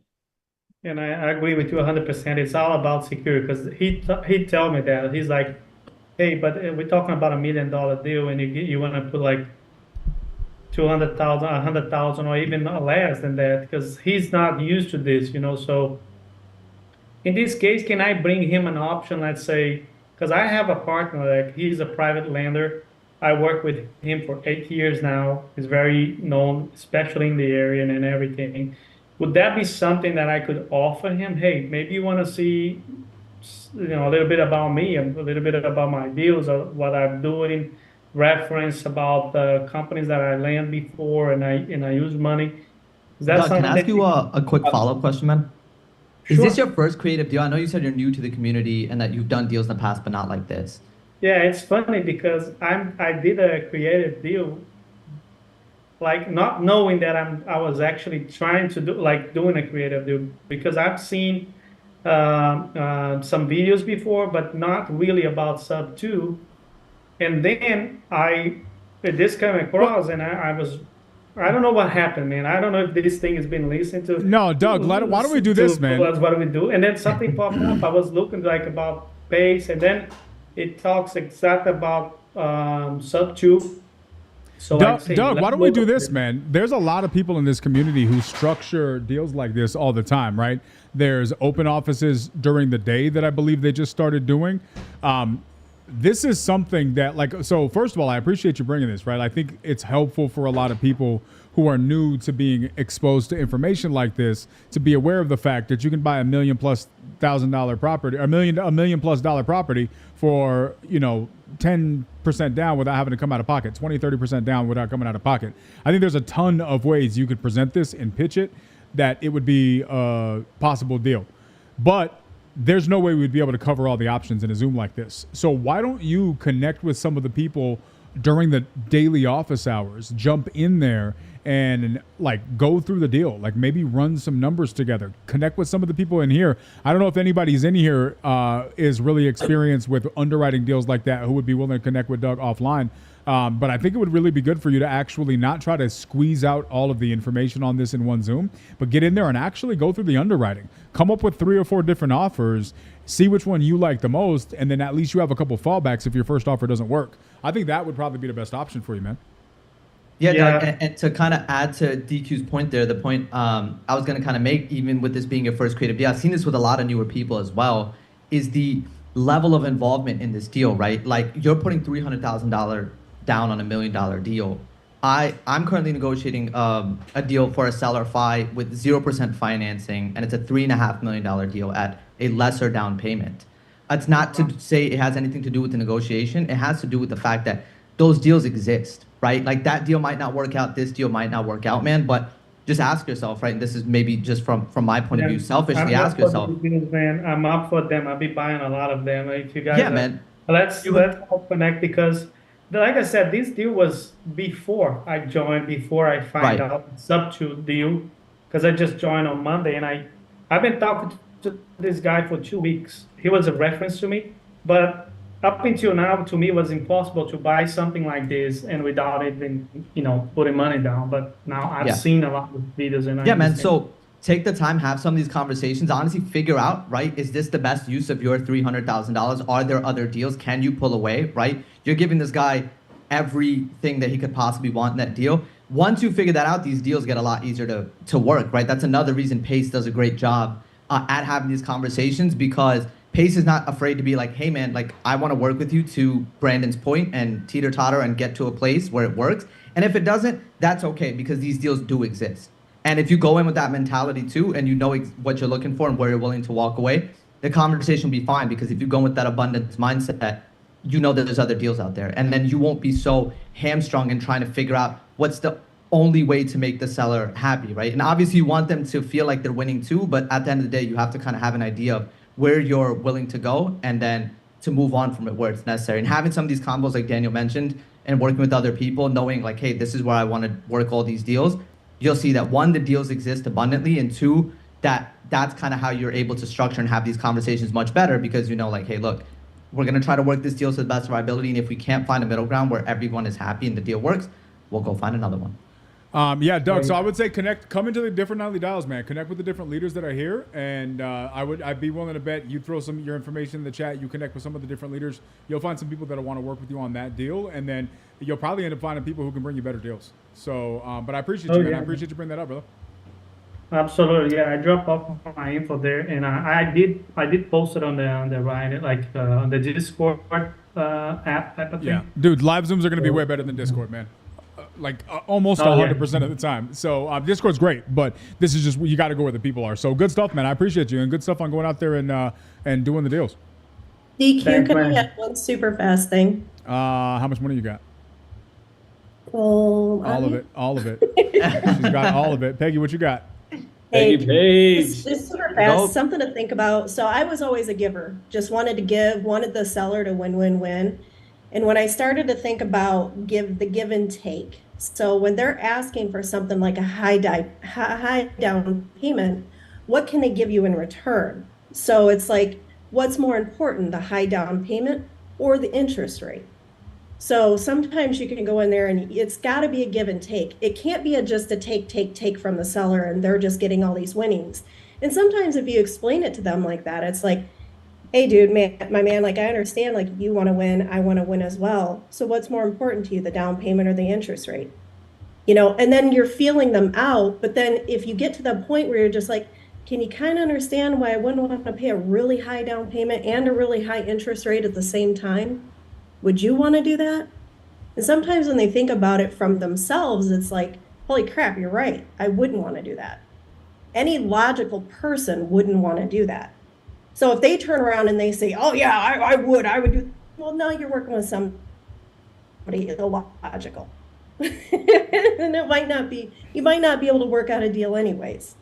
So just something to think about. Give and take. I try to keep that in my head all the time. If they want me to give more, what can I take then from the other end to make this deal work? Boom. That's it.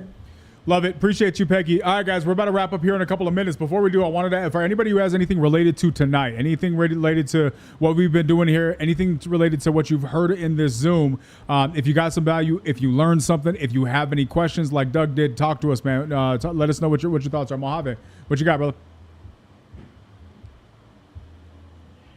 All right, y'all. So I got a situation to where a lead came back.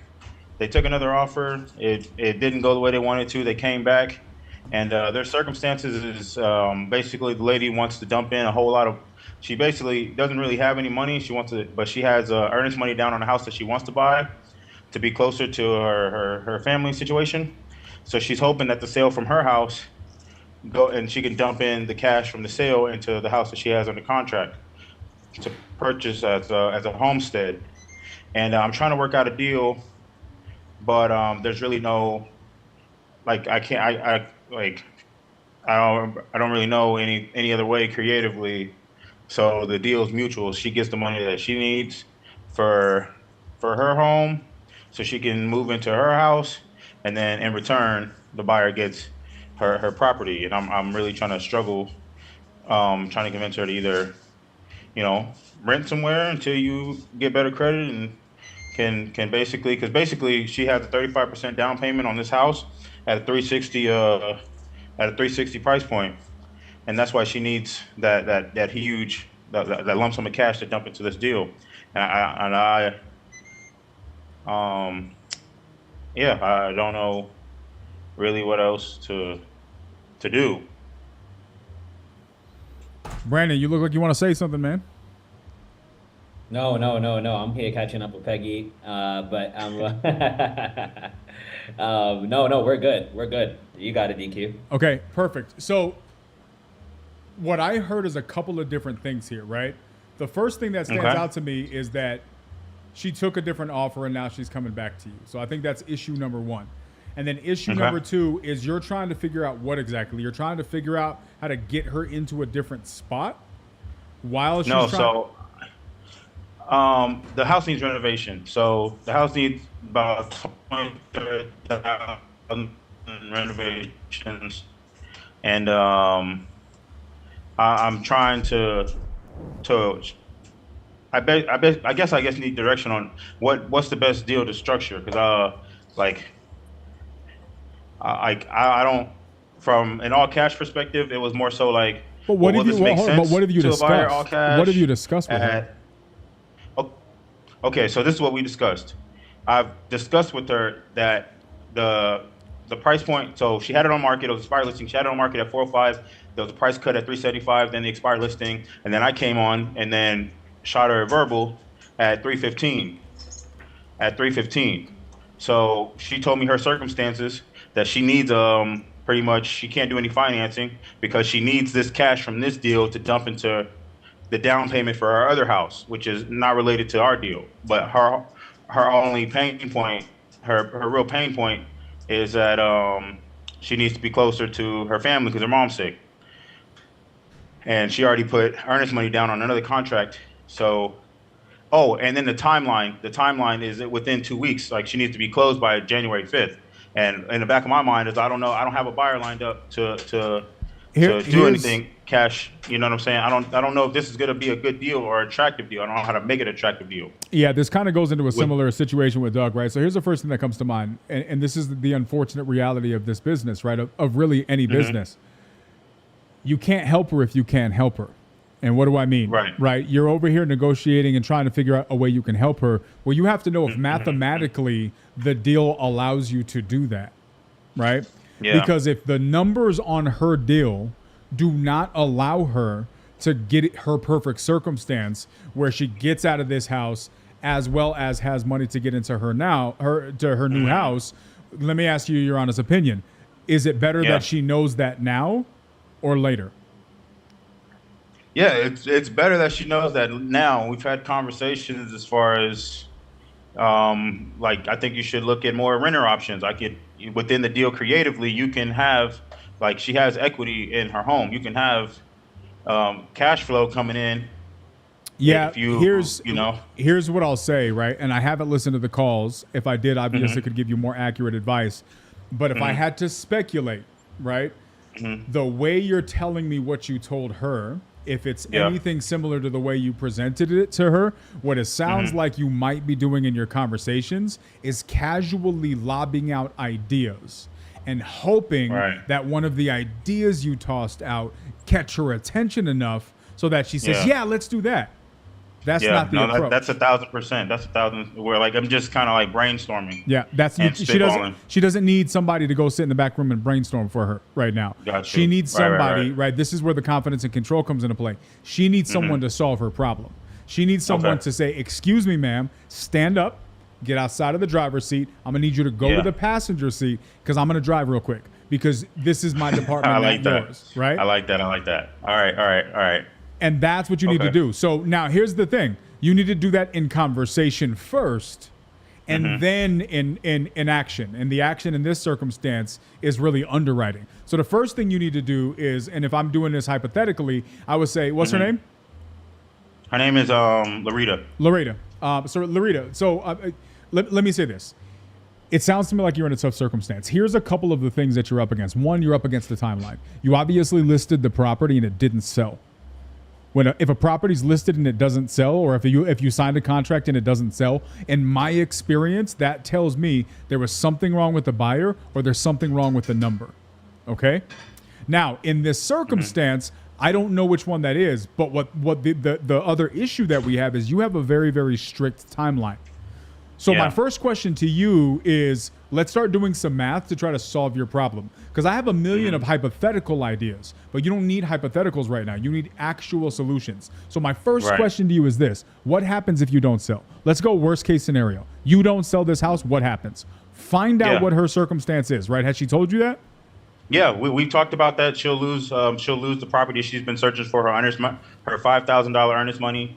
And then she'll lose the property she's been searching for 4 months. Perfect. Okay, so now that she knows what her deadline is there another? My next question is there another way for you to come up with that $5,000 outside of the sale of this property? right? What am I doing? Now, let me back up because I'm not going to go much further into the specifics on this deal because we don't need to, right? But it's about understanding what we're trying to accomplish here. It's very easy to get in the weeds deal over deal because, yes, you can focus on each deal and get really, really creative. But you shouldn't do that at the expense of understanding the basic principles of what we do. When you can combine both, then you have kind of the secret sauce there, right? And so what I would be saying is, let me back all the way up. Okay, at the end of the day, what I know is based on what you just said, she has a $5,000 problem, not a $400,000 problem. That's what she has. She thinks she has a $400,000 problem because in her head, the only solution is sell this house for $400,000 so I don't lose my $5,000 for this house. How much does she need for a down payment to get into her new house outside of the earnest money? She needs 35% of 360, so she needs 125. Okay. And so that's a whole different issue, right? Now we're dealing with a completely different problem. So the next thing you need to do, man, my bad. is well, here's the thing, right? And Armando, like Brent Daniels says this all the time.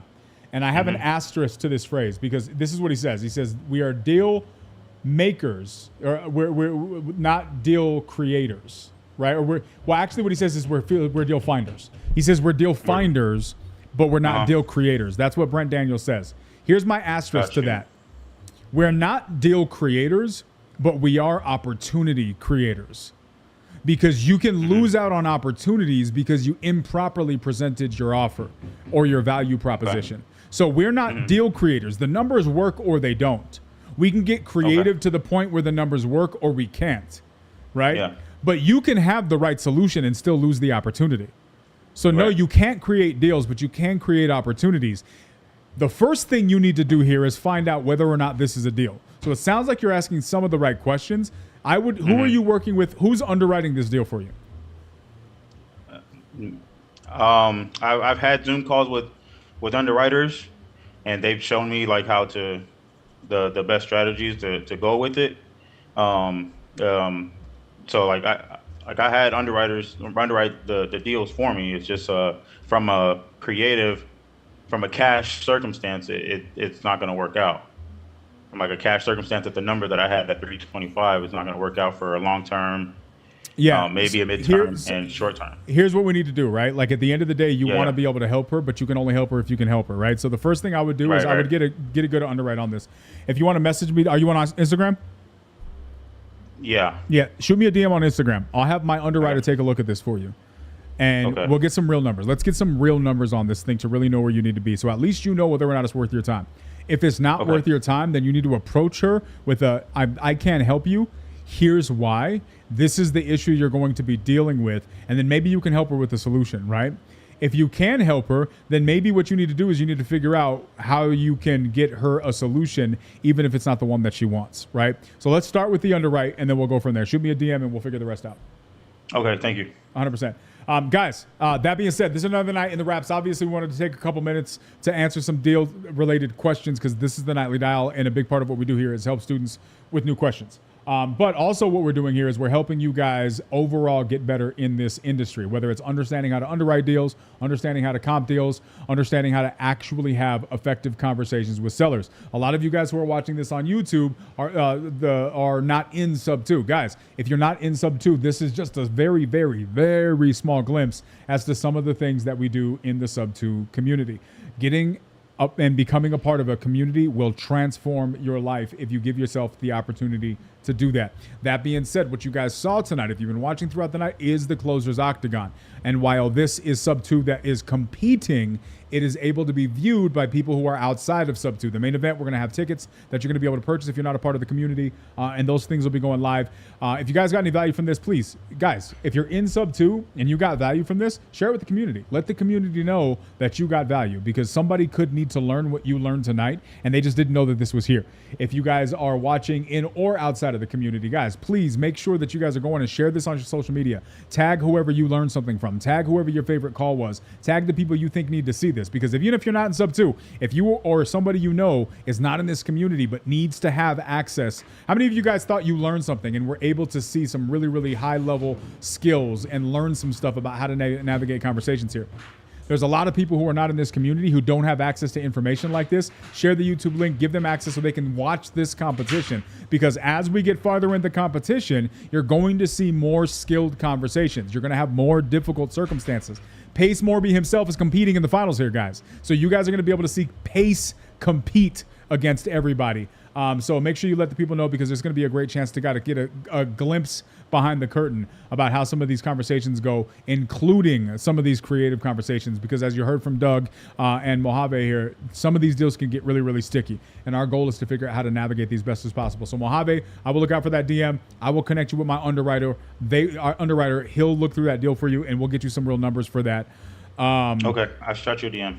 Perfect. Okay. For everybody else, guys, really, really appreciate you guys. Hope you guys got some value. Otherwise, if nothing changes, we will be here on Friday. If not, it'll be Monday. If you decided you wanted to compete tonight, I'll be adding you to the chat. Shoot me a message on Facebook if you did not, and we'll get you guys going. Hope you guys have an amazing night, guys. Go do something special. See you next time.